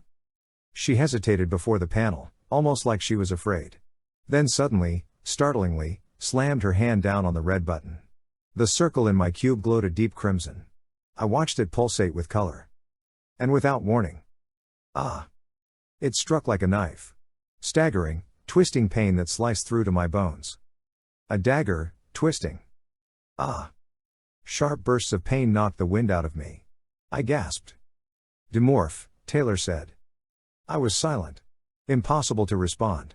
To even think of speaking as the pain seared. Stronger. More intense each second. A high-pitched tone began to ring in my ears. Couldn't stand it, oh, God, the pain. Stopped. Gone. Color drained from the red circle. I had to look strong. Seem unaffected. Tough. Unbreakable. But I could do nothing but lie there. Lie there and breathe. Breathe. Really quite beautiful, isn't it? She announced. A demented pride shone in her eyes. A look that left no doubt that her lips mouthed the words of the Yeerk within. Some of our best scientists spent nearly a decade perfecting it. The concept is really quite simple. You see, I have direct, unhindered access to the parts of your brain that control emotion and physical sensation. She laughed. A pure, girlish sound. She might have been giggling about some boy. I can make you feel anything I choose. That, in case you couldn't tell, was pain, the lowest setting. I'd like to know what you think. No, really. Be honest. Our scientists appreciate feedback. Especially from a mighty Andalite. I tried to answer. To appear in control, unaltered. But I still couldn't move. Or summon the strength to conceal the soft, pathetic whimpers I'd never known my hawk voice could make. Interesting, mused the sub-Visser, assessing my state. This may be easier than I anticipated. Don't give in too quickly, though. I wouldn't want Visser 3 to think anyone could do this job. Ready? One more time? Shall we? She hit the red circle again. I screamed. Screamed and screamed. My wings trembled, uncontrollable. My beak jerked wildly. Talons clutched at nothing. My bowels failed and I fouled myself. Indescribable pain. Staggering pain. Pain that ate into me, chewed at my guts, twisted every nerve ending. Had to make it stop. Had to make it stop. Tell her. Tell her. Make it stop, tell her, tell her, tell her. Me, the human me, the boy inside kept screaming tell her, tell her. But the hawk suffered dumb, helpless. The hawk had no way out. The me that was a bird, the body, the physical me didn't know that there was a cause for the pain. Didn't know it could make the pain end. And already, for the hawk, the pain had become a fact of life. Reality. Life was hunger. Life was killing. Life was danger. Life was pain. The hawk could manage it. Not on a conscious level, of course, but by shutting down. Keeping alive on a sort of primitive autopilot. Only essential parts of the organism were maintained. No contemplation. No decision. Not even observation. Just survival. The boy Tobias screamed. The hawk Tobias had already begun to accept the pain. Chapter 16. Pain off. Gasping. Pain on. Screaming. Off. On. Tell her everything. Pain is normal. Life is pain. Make it stop. Go away, human. Go away, little boy. The hawk knows. The predator understands because he understands nothing. Let go, I mumbled to myself. Let go of yourself. What was that you said? Taylor asked. Irrelevant. She was nothing, I was the hawk. Deeper into the hawk. Go away, weak human boy. I seemed to stand outside my body. Hawk, human, everything. My mind began to race, the manic frenzy of madness. Up above it all. A wave of self-pity, followed by a wave of hatred, followed by the unbearable weight of despair. The pain sped everything up. Faster and faster. Panic, fear, sadness. But somehow, using the half of me that was equipped to process pain, I was enduring it. Close down your human mind. It's your only hope, I told myself. Focus on the hawk. Focus on the part of you where the pain is less subversive. Less destructive. Sink into your hawk self, Tobias. Deep into your raptor self. But the images. Fragments of memory. Random memory. Flashing uncontrollably across my mind's screen. Insanity. Madness. A hyper-speed slide show. Fleeting. Irrepressible. dominating my reality and impossible to control. Turn it off. Off. The living room was fairly dark. As usual, the shades were drawn. It was about 4 o'clock and he'd just come home from work as a roofer. His face was tanned and leathery. A beer can in his hand. Yeah, so what? My uncle's voice. Raspy and cold. He sat on the couch, where he spent most of his time. Even spent the night there, too, now. With empty, tired eyes he stared at the TV. He had the scanner on as well. Tuned to the police band. Spouting a stream of mundane reports. I spoke cautiously. Well, it's like an honor, I said. I mean, the committee picked my drawing out from hundreds of entries. Just something I sketched during art class. I had no idea it would make the state show. I was hoping he would take me to the prize winners' reception that weekend. Stupid. It wasn't like it was a big deal. But it would have been okay. Do you get prize money? He grumbled casually, not even turning to look at me. No, I said, confused. No? So then what's it worth? If it won't help pay the bills, what good is it? He glanced at me patronizingly, then back to the TV. When I was about your age I already had a job. At this car lot. Washing the cars. All the money went to my mother. All my earnings. Because Dad wasn't around. It was tight. He broke off and leaned back into the couch. I stood there at the foot of the stairs, unable to move. I felt the tears welling up in my eyes. Couldn't show him that. I told myself, no big deal, Tobias. Just some dumb drawing. No big deal. To him I said, yeah, well, it was just an idea. No answer. I dragged myself upstairs to my room. Walked across to the window. I could cry up here where no one would see. Stupid to cry. Then, through blurry eyes I watched a car pull up to a house across the street. A mom and daughter got out. Walked together to the front door. The little girl was carrying a page smeared with finger paint, crumpling it a little as she walked. The mother stopped, took the picture from her daughter, and carried it into the house like it was the Mona Lisa. It was like someone had set out to shove my life in my face. Here, Tobias, take a look. Take a look at your life, and at the lives of normal kids. Take a good long look. I was alone. I was alone. Where would my strength come from? I raised a hand to brush away the tears. A hand that was, fingers that were. Tan. Feathers. A wing. I whipped around to face the mirror. Round, expressionless eyes stared back at me. No. No. Give it up, Taylor said, her voice dripping sympathy. Do you think I like doing this? She laughed her sudden mole-rat giggle. I will break you. I will. Now demorph, Andalite. Surrender and the pain will end. Chapter 17. Again and again, the circle glowed. A deep, agonizing red. Hawk instinct told me to retreat. But to where? I flapped wildly around the cube. Like an insane chicken in its cage. Nowhere to go. Wasted energy, the sub-Visser remarked. You'll wish you'd kept up your strength. Broken feathers littered the bare bottom of the cube. And had I been more aware, I would have noticed I'd sprained a wing. I collapsed in a corner, exhausted. Almost destroyed by images of pain and hurt I was powerless to stop. Here we go again, Taylor said brightly. Ready? No? Too bad. Rick Stathis. There, at the top of the hill. Waiting for me on the sidewalk on a frigid winter morning. His breath billowed like an angry bull's. A wide, brawny frame concealed under a heavy black coat. Pale blue eyes searched the block, hoping to see me coming. There was no escape. He would harass me. Punch me. Why did he have it in for me? Why me? I could run the other way. Take the long route to school. But he'd find me eventually. Pound on me extra hard. My stomach churned. And there was Arya. The young woman who said she was family. Who said she would give me a home. Care about me, even. Arya.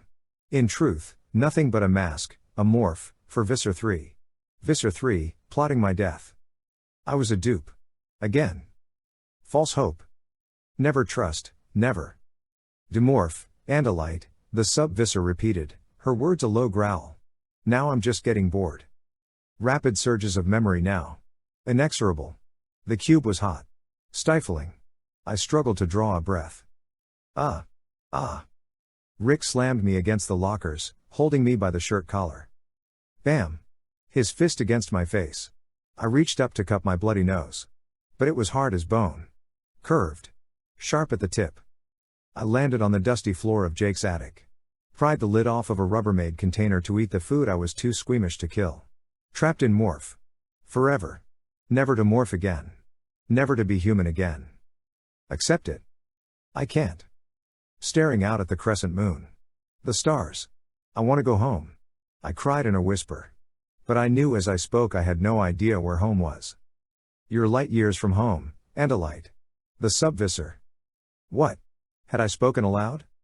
Your people are trillions of miles away. They grow weaker every day. There's no one to save you. The prey. I was the prey. I was the hunted in every story of animal cruelty Cassie ever told us about. The Canada Goose clubbed to death on the golf course. I felt my skull shatter. My confused, terrified cries. Chilling, jubilant grunts of aggression from the boys with baseball bats. The fly lying quivering and scared on the concrete. As two classmates pulled off first one wing, then the other. A scientific experiment, they said. I felt appendages rip off my body wall. The drone of plane engines. A frightening man-made shadow trailing me, tracking me. Responding to every turn I made. I was the wolf. Across untouched snow that glared in the sunlight. Paws pounding. Breathe. Breathe, breathe. I was the wolf I'd seen so many times in the video clip. That wolf, with foam trailing from its mouth. Exhaustion and terror in its eyes. The men in the plane shot everyone else in my pack. From the air. High-powered binoculars and a rifle. Big game hunters who say I ruin their sport. So they will chase me down. Chase me until I can't run anymore. And fall, heart exploding, onto the plane. Victim of slaughter. Better for the wolf who cannot fathom the evil depths in their predators' hearts. Who sees this merely in terms of nature's hierarchy. Man is smarter. Man has run wolf down the way wolf runs down the caribou. But I am wolf and human. I see more. Visser Three towered huge and horrific above an injured Elfhanger. Closed him in monstrous jaws. The Visser's shrill cries of victory rang in my head. Elfhanger. The father I never knew. My link to everything strong, enduring, and good in the universe. Murdered. Anger boiled inside me. A rage whose power made me shake. Energy that rose up and took control. Infested me. I will end him. I will end that Yeerk. The hatred carved away my insides. Scarred me, scraped me clean. Leave me free. I pleaded. But the anger wouldn't go. And I shot toward the earth, in full dive. Opened my wings quickly, to slow my descent. Glide in. Glide faster. Ready, now. Talons strained forward, outstretched. Closed over the prey. Punctured the skin. Into the heart. Around the skull. Too efficient for the squirrel to scream. Yee. Yee. A bone-chilling wail. What? Hadn't I killed it? Back up. Up. Power hard to reach the trees. Blood dripping from my talons. A warm, wriggling body flailing to break free. To live. You tiresome bird. Demorph. The hawk in me tightened its hold. The human in me screamed. And screamed again. I don't want to do this. A life extinguished in an instant. Agony. Death. So that I could survive. I looked down. There were no talons there. No. Only human fingers. Blood-covered fingers. Strangled by my human hands. No. And I shot toward the earth, in full dive. Spread my wings wide, to slow my descent. Easy, easy. Now. Talons sprang forward. And reached. Gillol. Ah. The Hork-buyer grabbed his eyes in anguish. Blinded. I rose in the air to reach sufficient altitude to dive and strike again. And as I flew, I felt the burden of 1,000 wounds, each one fresh and vivid in my mind. Weighing me down. How can you carry such a weight? All the pain I had inflicted. Seemingly inevitable. Perhaps avoidable. Strikes made by me. A hawk. A warrior. A ruthless kid. One deafening shriek, comprised of the voices of all those I had faced in combat, overpowered me. Shook me. Hork-buyer. Taxon. Rabbit. Squirrel. Human. My head filled with screams. Everything red. Excruciating. Endless, endless. Violent images rushing past like the landscape out a car window. Was this payback? Was that it? And then. Silence. Peace. Slowly, completely, the agony drained away. The red circle flickered, and dimmed. Chapter 18. The sub-Visser ran at the nearest Hork-buyer and gave him a shove. He grunted, but knew better than to respond further. I'm a fool. She raged suddenly, inexplicably. Of course the pain ray can't break you. You're using your morph as a shield. Any sentient creature would long since have wilted from this much pain. Whatever ugly bird you are now isn't sentient. It can't be. You would never have lasted. She flipped rapidly through a manual the scientists had left on the console. She stopped on a page near the end, smiled, read some more, then slapped the book shut and tossed it across the table. It's all about contrast, don't you think? Taylor asked. That's the way life is, eh? You don't know pain unless you know pleasure. You don't know what it is to be strong unless you've been weak, isn't that right, Andalite? I don't know, I managed to say.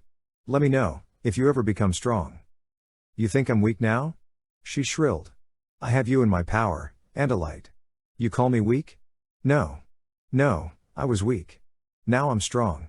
I know the difference. And when you submit, you will know the difference, too. Her hand moved over the blue circle. She hesitated, seemingly savoring her moment. Then she slammed down her fist. The circle glowed. A soulful, soothing indigo. And in my mind I heard laughter. Peals of joyous, human laughter. My own. I bounced wildly on a trampoline. Out of control. Walked home from school barefoot, squishing cool spring mud between my toes. Felt a sugar cube melt on my tongue. Discovered that soft spot behind a cat's ear that made dude close his eyes in ecstasy. Pleasure, and delight. Fun, isn't it? Remembering happy days back on your filthy planet? Are you recalling happy times, running across the grass? Of course, you are. Up and down, and delight. Pain and pleasure. I will take you into madness, and delight. Pleasure. The blue button was pleasure, intense, continuous, out of control. The hawk didn't know pleasure. Satisfaction, yes. The satisfaction of a good kill, the meal that followed. But happiness? Don't leave me, Tobias the hawk. I know what she will do, I know what the foul Yeerk will do, but oh, no sadness, no fear, all gone. Happy. Joyful. Such happiness. Not for a hawk.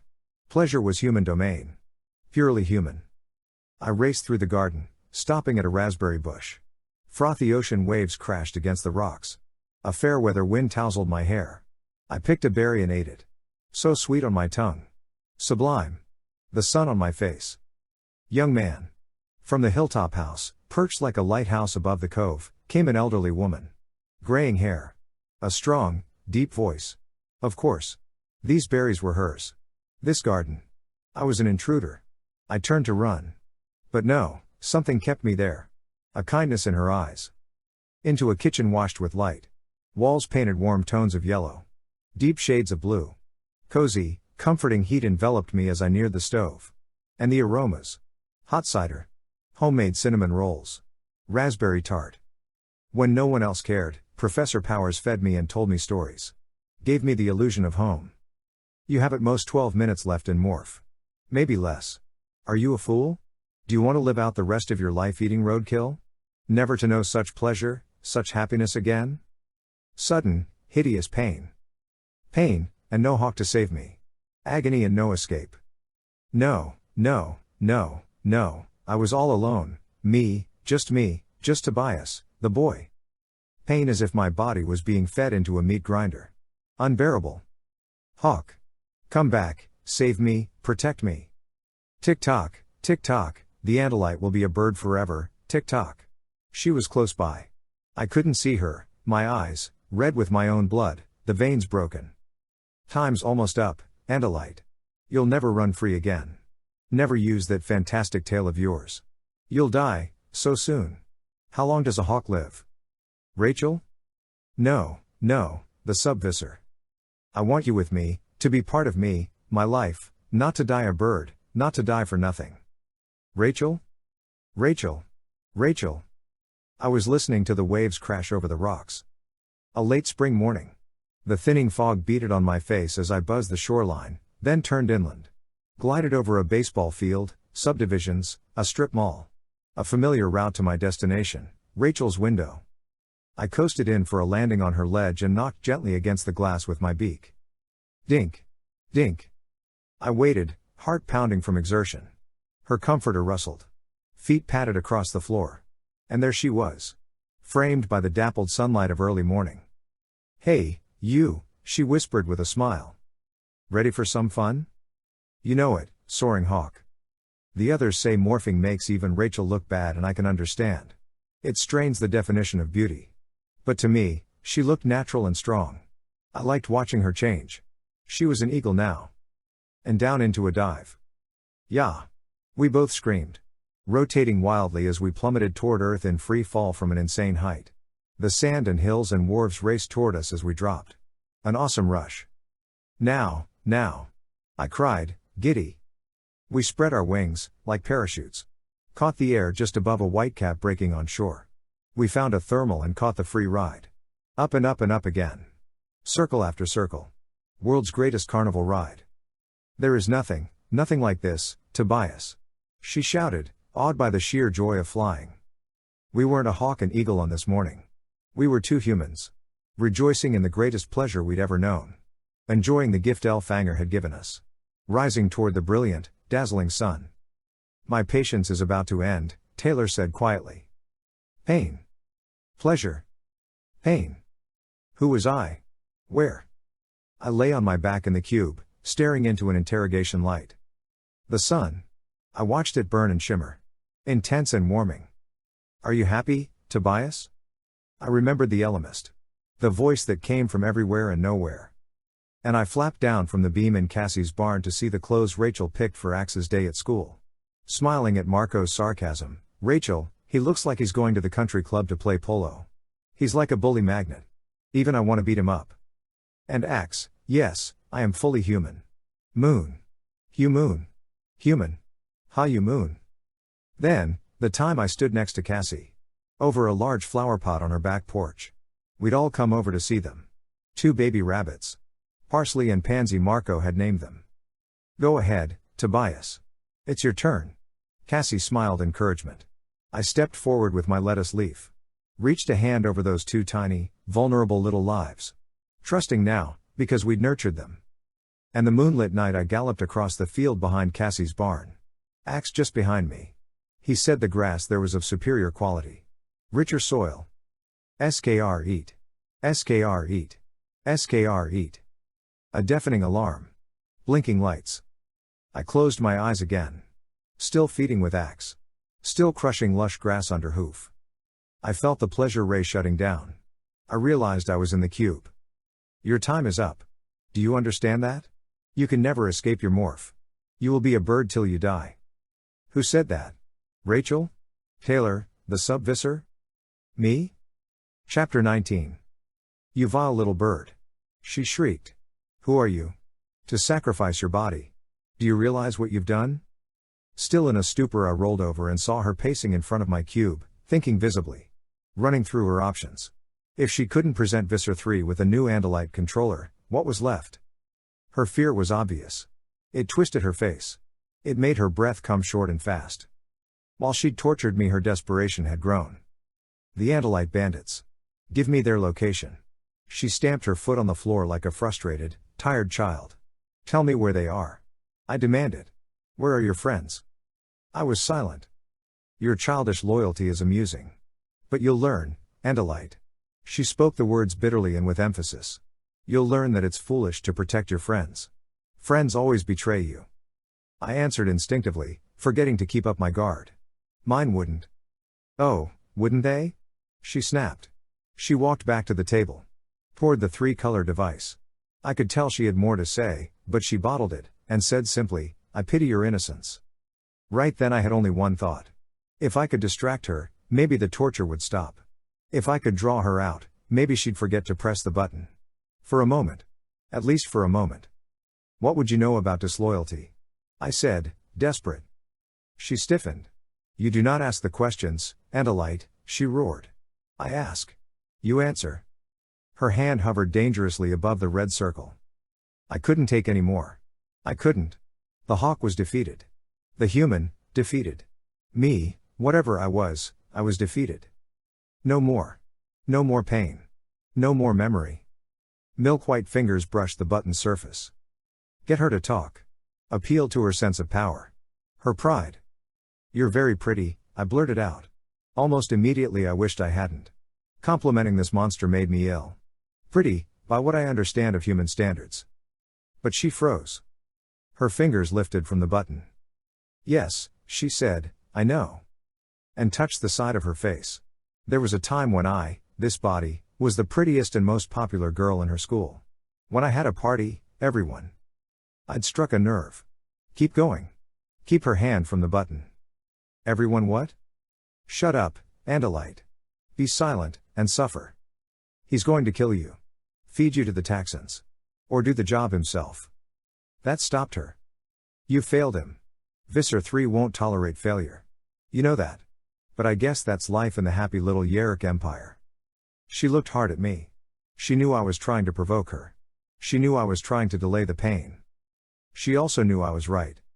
I won't give in, I said. Do you know why? No. Because if I surrender, you'll live. And if I resist, you'll die. And I want you to die. Chapter 20. The sub-Visser snorted derisively. He needs me. I'm an expert on humans. He has lots of human controllers. Not like me, she yelled, flying into a sudden rage. I'm a voluntary, do you not know that? This girl, this human, chose this life, chose to invite me in to take control. Why? Why? Because she'd seen humans as they truly were. She chose us over her own people. Why? Because humans are weak and petty and stupid and we will rule them all, we will make them ours, all of them. She was shaking. From rage? From fear? A human would have to be very weak and foolish to turn against her own, I said. I had no idea what I was saying. No idea what kind of twisted person I was dealing with. She seemed to make no sense. I was throwing anything out there. Saying anything. Anything to keep her going, talking.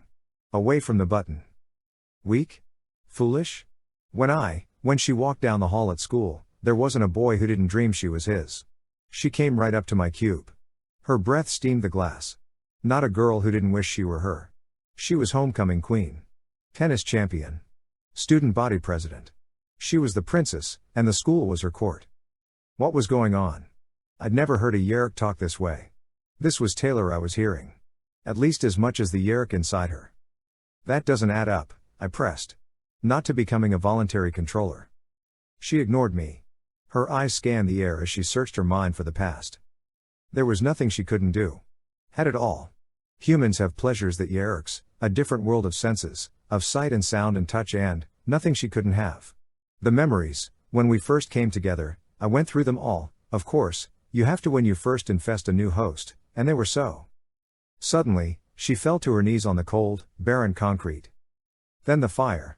She was alone that night. My parents, her parents, were out, at some party.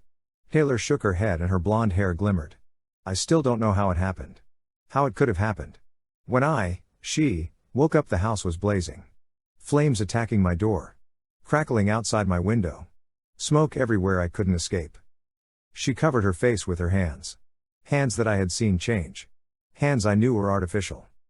Keep her talking, Tobias. Buy time. It's all you have. What happened then? I said, my voice soft, low.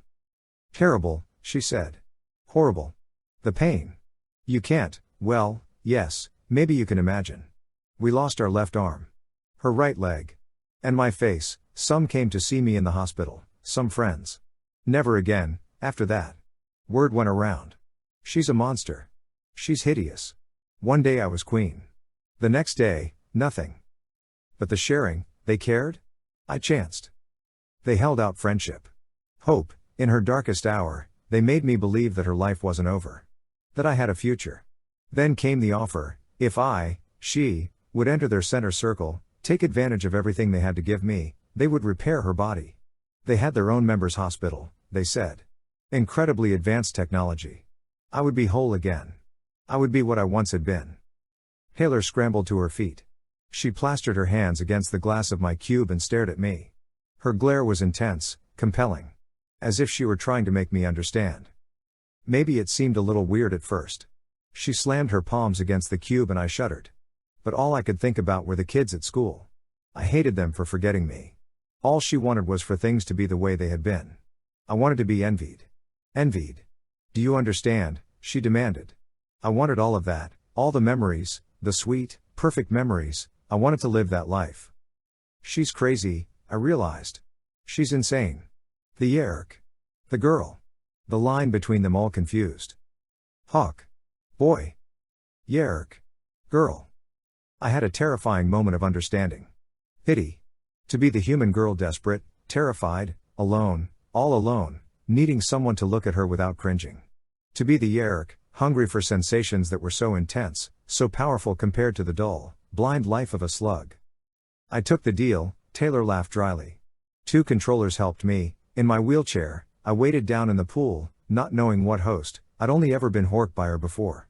I allowed myself to be infested. She opened herself to me, willingly. Until that moment, until I was lying on my stomach, my head held over the surface of the pool, she hadn't known, of course, how could she? How could I? Taylor's eyes closed briefly. This girl, this Taylor person, this insignificant injured girl wasn't my goal, of course. I was a sub-Visser, I was slated for a host who held a vital position. My mother, the chief of police. I betrayed her, of course. Helped them take her involuntarily. Her eyes flickered. Shame? Surely not. Not from the Yeerk. But the human? The human who was half of this split personality? Maybe. I didn't want her, the older woman. I wanted these memories. I wanted the life I knew would be mine when the Yeerks, when my people, had repaired the body. And now, I am beautiful once again, she said triumphantly. But look at you. Look at what you've become. How pathetic your hawk body is. A nothing creature. All for nothing. And now you hurt others to make up for your suffering? She was silent. Who are you? Her face twitched. Her eyes bored in on mine. Who are you? I asked again. I am a sub-Visser of the Yeerk Empire. No. You're a weak, misguided human girl. And you are also insane. She hung her head. For a long time she said nothing. Looked at nothing. Then, at last, she raised her face to me and smiled. Then join me in my madness, Andalite, she said, and sent my body and mind reeling into hell. Chapter 21. The blue button glowed. I laughed crazily. Like being tickled, I couldn't stop. And then... ah! Punched in the gut. The red circle screamed. Blue. Giddy, laughing hysterically. Eating ice cream. Red. Slapped in the face. Struck with a 2x4. Surgery without anesthesia. I flew up, flung myself at the glass. Stop. I cried. I wanted it to end. If she wouldn't stop, I would end it myself. By ending me. I threw myself against the side of the cube. My beak cracked. Splinters of pain electrified my face. The blue button lit up and I was laughing madly. The red button roared and I was gripped with grief. My aunt's voice, I don't want him. He's nothing to me. Where does Loren get off dumping him here? Again I shot toward the wall. I've got you now, Taylor cried. Stop. I cried again, barely able to speak. I fell into a corner. The room was dimming quickly now. The light that had seemed so bright was just a dull glow. Disappearing. Disappearing. Alone. I was alone. Ax, Jake, Cassie, Marco. How could they do this to me? Abandon me here. I hate everyone who isn't here. Who isn't going through this with me. If only Rachel were here. Rachel. No. She's dead. Dead or trapped. All of us. All the ones I love. Ah. A pain. Greater than anything. What did this lunatic girl want from me? What did she want? She no longer cared what she got out of me. This was pain for its own sake. Hurt for no purpose but to hurt. She would kill me. No, no, she wouldn't. She would keep me alive, alive in this inferno. I'll tell you, I screamed. Yes, I'll tell you. Ax, in the woods. Cassie. Jake. Marco. All just human kids. Anything, anything to make it end. Did she hear? Did she not hear my thoughts speak cry? She slammed her fist on the pain button. I'll tell you. No. I'll tell you. No sound coming from me. Or did she not hear? Or was I not making a sound? Was I even still alive? Down, swirling down. The world. Dimming. Death. Was this death? And I was walking in the woods. A path lined with trees whose upper boughs met in cathedral arches. Near the school. After a play we'd put on. Is your father here tonight? The teacher had asked. Yeah. "Where's your dad?" said a classmate. I followed the trail through the woods. My heart so full. I stopped at a clearing. A point stuck up out of the dirt, gleamed in the moonlight, caught my eye. I dug in the surrounding earth, trying to free the object. Deeper and deeper. A hard, scythe-shaped blade. I held it before me. Why did it seem so familiar? So much a part of me? I looked beyond it into the evening sky. And froze. 2 moons cast a warm yellow light over the woods. Over thick asparagus spear trees. What? This wasn't Earth. This was. The moonlight brightened to a strong and dazzling brilliance. It compelled my gaze. I couldn't look away. I didn't want to. "Tobias," he said. I started, scared. The light faltered. "Don't be afraid." A broad face came into focus. A familiar face. An Andalite. I watched as a tail arced upward. Curved slowly over his back and moved toward me. A shiver. As the cool flat of his blade pressed against my forehead. It was electric. Like nothing I've felt before or since. A new surge of memories. But how? How can they be memories when I haven't lived them? They're new to me, though they seem like mine. No, these were not my own. They were. Chapter 22. Pull up. Pull up. War Prince Elfanger. An urgent transmission from the commander of the fighter squadron. On the view screen, a Day-Badine tanker in the distinctive figure 8 design. Positive burn cut to 0. Still speed compensators engaged. The fighter's computer voice broadcast thought-speak data with admirable calm. Large alien obstruction ahead. 2 seconds to impact. Every particle of my body focused on the whole of the figure 8. Guide the ship through that opening. Clearing it was my only hope. The computer voice, required clearance not found. Warning. Warning. Escape pod activated. I fumbled wildly for the clasps. The sides of the ship scraped and erupted into fire. Searing heat scorched my arms and flank. Ka-choomp. The ship ejected me into space. But I couldn't clear the Day-Badine craft. The gray wall of steel filled my vision. Ah! I hit like a bullet. Rods of fire in every bone. My body tossed from wall to wall as the pod hurtled uncontrollably through space. Stars streaked the blackness. The dome ship. Too far, too far. I was alone. Red colored the air. Screams and bellowing filled my head. The battle raged on the Taxan home world. Saya. 100 Taxan teeth bit down on my leg. Srei. Another mouth sliced into my forearm. I had to fight.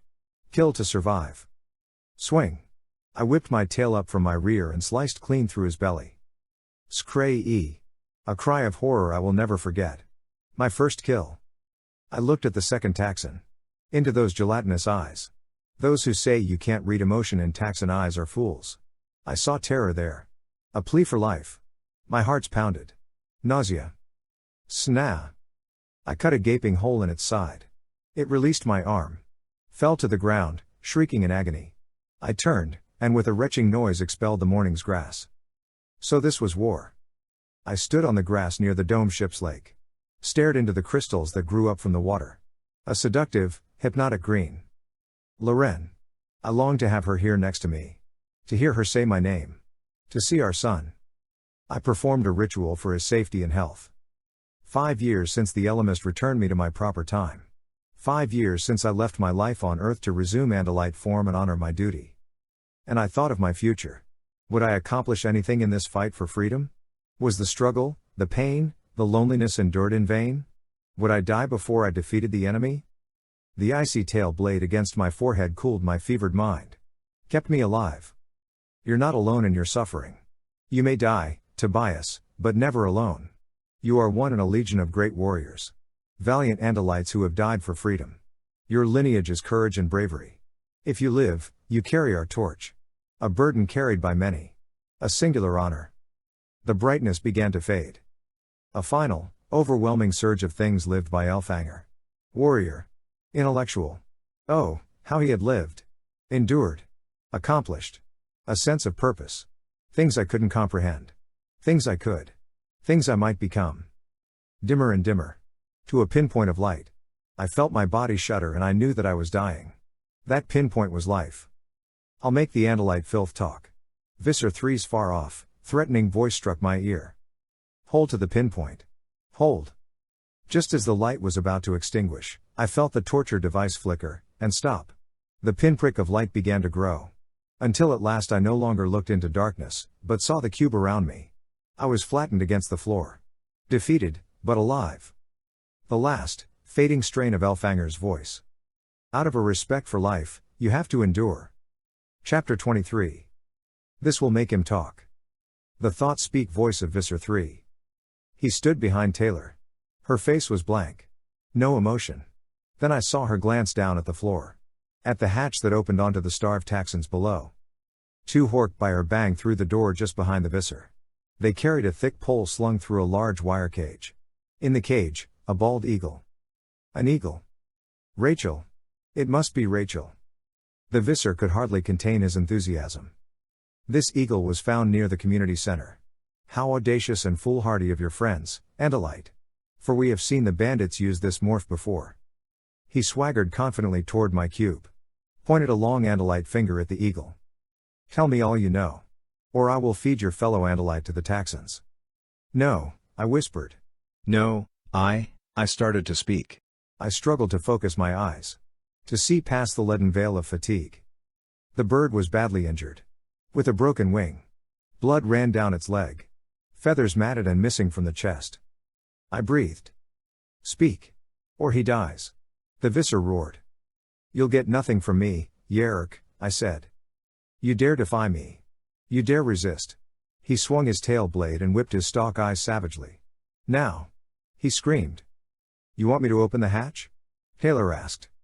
I've made my own arrangements, the Visser said coldly. The hatch remained closed. Instead the door opened and 2 slobbering Taxons, monstrous centipedes, skittered in on their rows of needle legs.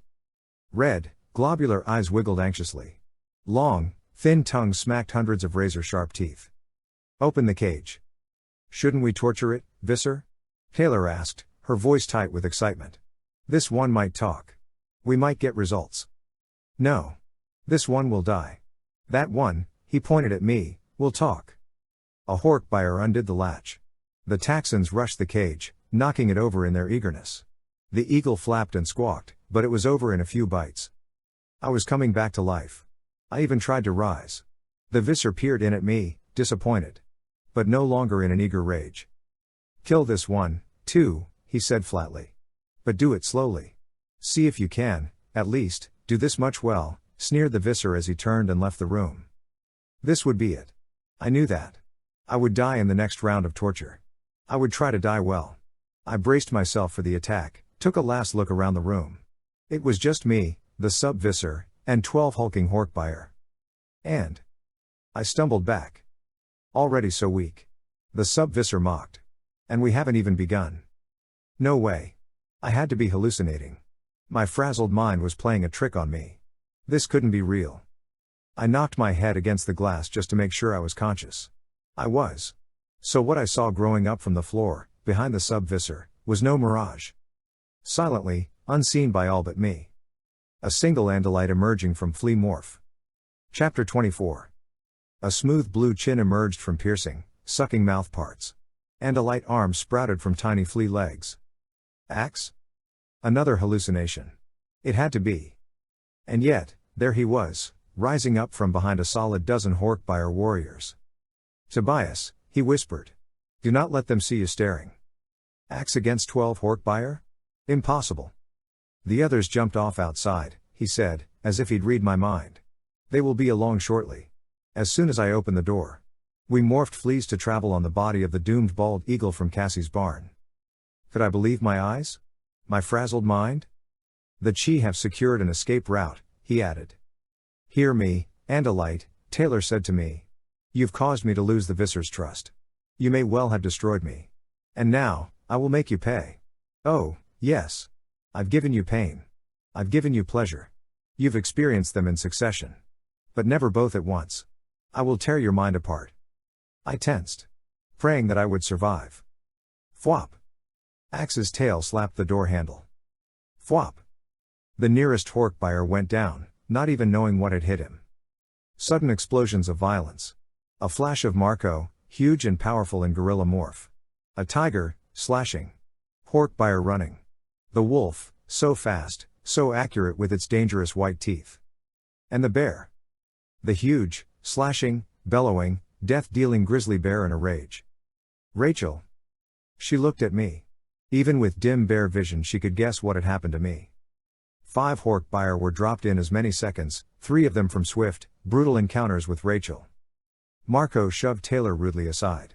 He had no way of knowing who she was. What she was. A gorilla.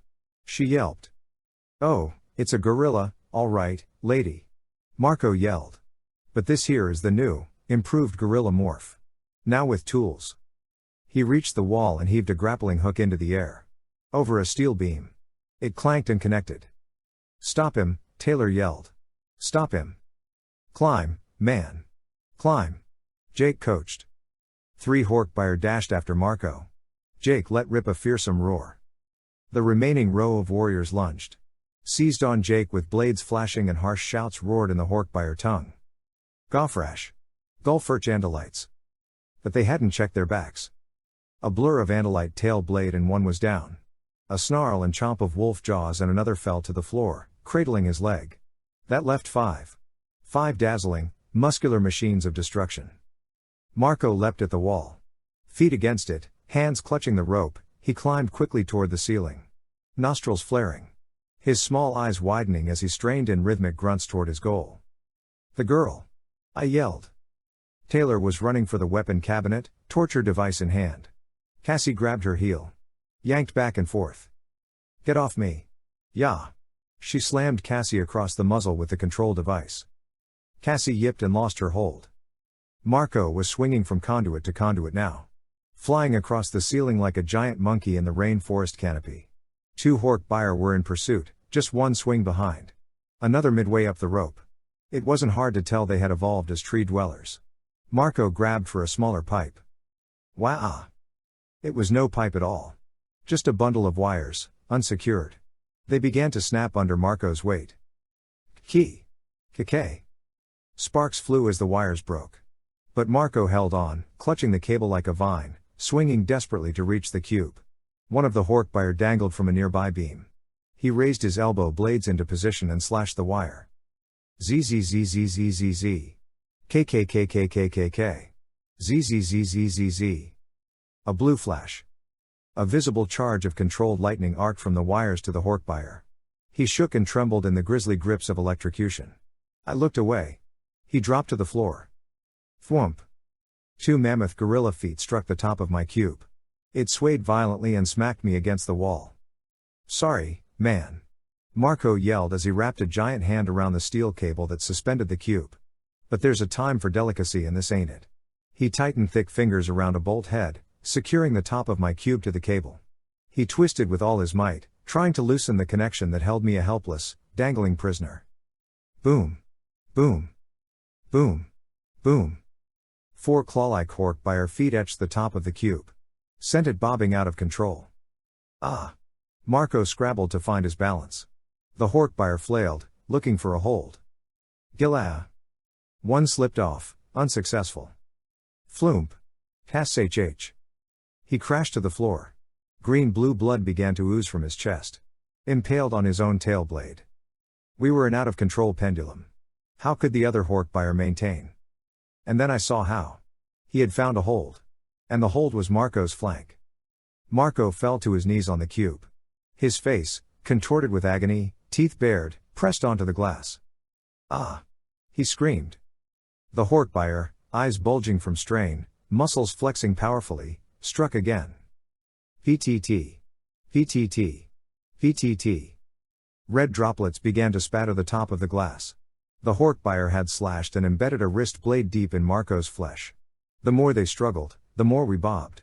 An unanchored raft. PTT PTT PTT PTT. The blood splattered more quickly now. Marco. Forget me. Just free yourself. He's killing you. Marco grunted, agonized. He continued to work on the bolts. No, he gasped. 2 Hork-Buyer had Ax pinned into a corner. Another 2 slashed mercilessly at Jake. He swiped back with lightning-fast claws, but he was a bloody mess. Missing an ear. Marco. Cassie screamed. The sub-Visser spun 180 degrees. From the weapon cabinet to the room's center. She extended her arm. Her hand clutched a Drakon beam. Aimed. Marco! I screamed. Directly above my head. At Marco. Boom. Boom. Boom. Boom. 2 more Horkbire landed on the cube. Taylor shouted. Cassie leapt and knocked her down. Too late. She fired. Chapter 25. Seu. Drakon fire. Coup. And a snap. The cable, vaporized, just below Marco's hand. The cube. Free. The floor rushing up. Kablum. The cube smashed the floor in a thunder crack. Blah. Yeah. Screams of confusion. Pain. Shards of glass shot out from the impact like shrapnel. Drawing blood indiscriminately. Whumph. The dead weight of a Horkbire arm collapsed onto me and held me down, my back to the floor. I looked up through a hole, a cylinder burned clean through his upper arm by Drakon fire. Marco dangled from the red-hot wire. Flesh and hair began to sizzle. Ra-ah. Thoughts speak and gorilla fused in one wrenching bellow. A primal scream. He couldn't take it. He dropped. Onto a bed of gouging glass that cut and snapped under his weight. Another roar. Pain racked my body. As though the impact had fractured every bone. But I was conscious. Morph. Focus. The snarls and snorts of battle throbbed in my ears as violence raged around me. I felt the changes begin. Suddenly the Horkbire body was lifted and thrown aside. I was startled, vulnerable. I stopped the morph, twin Andalite arms butting from my chest. Blonde hair glittered. Spotlights. An iron-strong hand closed over my 7 small fingers. Crushing them. The sub-Visser. She yanked me across the piercing glass. Began to drag me across the floor. But then let me drop and ran back toward the destroyed cube like she'd forgotten something. Help. My voice issued as a dry hiss. Jake and Ax, 2 on 5 with Horkbire, couldn't hear my cry. The sub-Visser picked through glassy rubble and found what she was looking for, the miniature copy of the control panel. With the larger control under one arm and the smaller one in her hand, she headed for me again. Help. I called again, desperate. But I was too weak. Cassie couldn't hear me. I watched as she leapt off the table onto Horkbire's shoulders, knocking him down. Only Marco saw me. He moved to run, but collapsed to the ground in a spasm of pain. I tried to force the morph. Faster. Where was the tail? The blade. I couldn't keep my focus. I flapped pathetically with my half wing, half arms. Beat at the air and scratched across the floor with exhausted legs. But I couldn't get away. Ah. I felt the red circle cut into my back. Cripple me. Then stop. She was striking at me again with the torture device. But why now? Again she clutched my delicate Andalite fingers. Out through the door she dragged me. Onto a sort of balcony. Maybe 40 feet long, but very narrow. Not more than 4 feet wide. Projected out off the rock face. Running into a small tunnel at the far end. An observation deck? In an underground network of narrow tunnels? A putrid, earthy odor filled my lungs. A stench Ah! A loud, shrill yell as she exerted herself to swing me up over the railing. Up in an arc I sailed, her fingers still gripping my own. Bam! I slammed against the outside wall of the balcony. Ah! Pain rattled my bones for the 100th time. I looked down. The Yeerk pool. That vast cavern the size of 3 astrodomes. A Yeerk complex underground. Beneath the foundations of half our city. Storage and control center buildings. Docked spacecraft. Diverse alien species moving rapidly about their business, united in a common goal, the conquest of humanity. And there, at the center, was the pool itself. Sludgy, leaden liquid teeming and churning with Yeerk slugs. In their natural state. Vulnerable there, and there only. I don't know what you are. The sub-Visser yelled to make herself heard over the shrieks of protestation from the involuntary controllers caged at the Yeerk pool's edge, and the less horrific acoustic wash of the dome. I don't know what power you possess, that you can morph beyond the 2-hour limit. An inhuman hatred coated her words. But I know that I don't care. You will die. Die. Die. She tightened her grip until the bones in my fingers cracked audibly.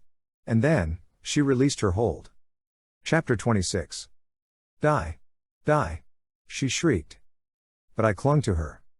With weak, shaking, half-formed Andalite fingers, I held on. Dangled from the end of Taylor's artificial arm. some 100 meters from the nearest platform below. "Let go!" she screeched, struggling to shake off my fingers. "Let go, you filthy grass eater!"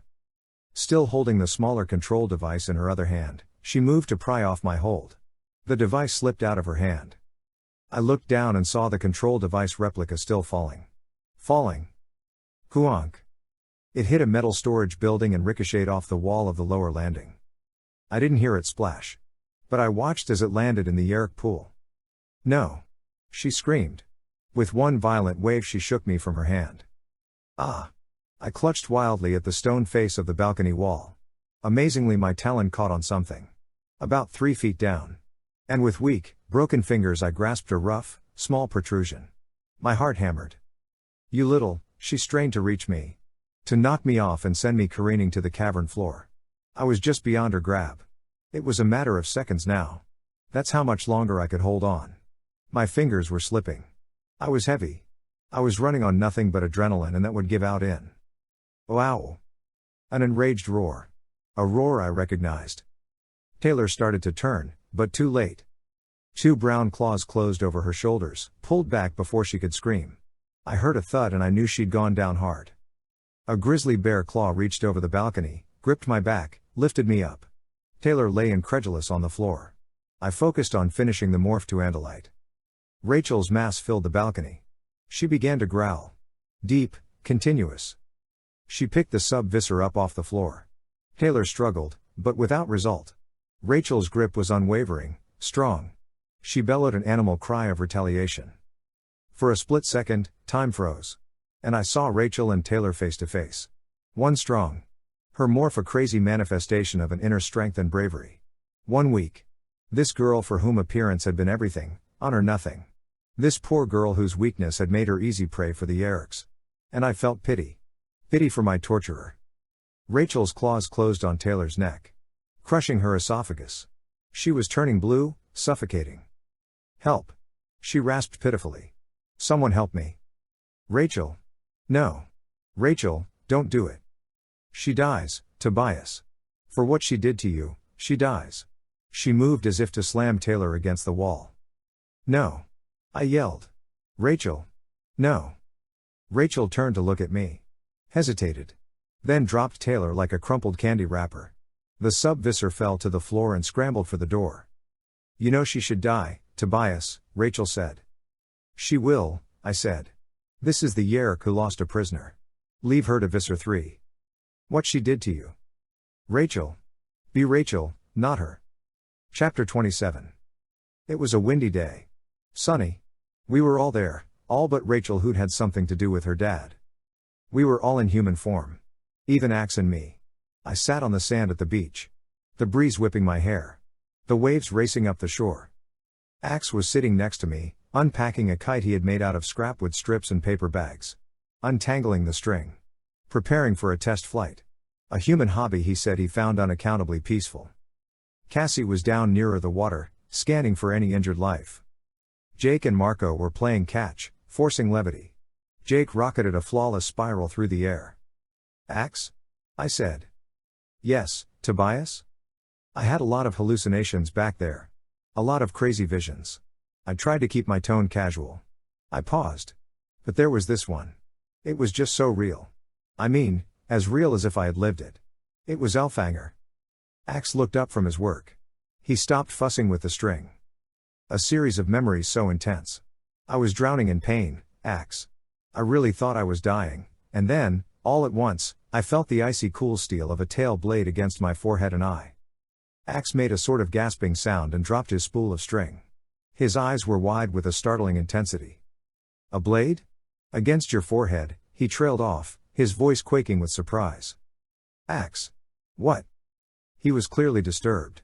Like I had just shaken his reality. The wind began to drag his kite across the sand. He didn't care. Just sat there, absorbed in his thoughts.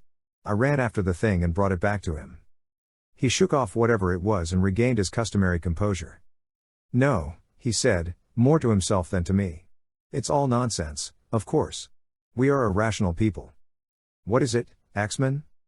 He started hesitantly. "A legend. A spiritual rite, really. Yitsum. Certain medicine men believed they could pass memories through DNA. Legend says these memory messages are triggered by imminent death. A surge of strength during the last moments to ease their passage. Ancient superstition. Yeah. You're probably right. Just a hallucination, I said. A flash of gold. Way down the beach. A tall, graceful form pushing over the dunes to meet us. Rachel. I jumped up. Ax was back to work on his kite, muttering something about thick, clumsy human fingers. The others all now engaged in a game of frisbee that seemed to involve a lot of splashing. I started to run toward Rachel. She saw me and smiled. I slowed as I neared her, breathing hard. And suddenly I had my arms around her. I buried my face in her hair. She held me tightly. Bad, she said. Yeah, I whispered. Real bad. I came close too, you know. Awfully close. I took a couple of shaky breaths. I lost myself. Didn't know who I was. Not sure I do now. Tobias, she said quietly, I know who you are. A long, long time while neither of us spoke. Neither of us moved. Then, she said, hey, it's nice and warm. But there are some killer thermals. I smiled. Let's fly. Yeah, she agreed. Right after I do this. She kissed me. Okay, now let's fly, she said and laughed her wild, wicked, self-mocking Rachel laugh. And in a short time we were coasting on a thermal, high over the beach. Over the distant hills. Over the city. Over everything. The memory of the mission was far behind. The close call with death forgotten. For a while. Who am I? What am I? A bird? A boy? Something not quite human. Something more than human. The person Rachel loves. I discovered something amid the pain and terror and confusion. I discovered that the answer to what I am, to who I am, isn't something to be answered in a single word or a single moment. It could take a lifetime to figure out who I am. For now, I'm willing to hang in there, floating on a thermal. Biding my time. End of Book 33, The Illusion.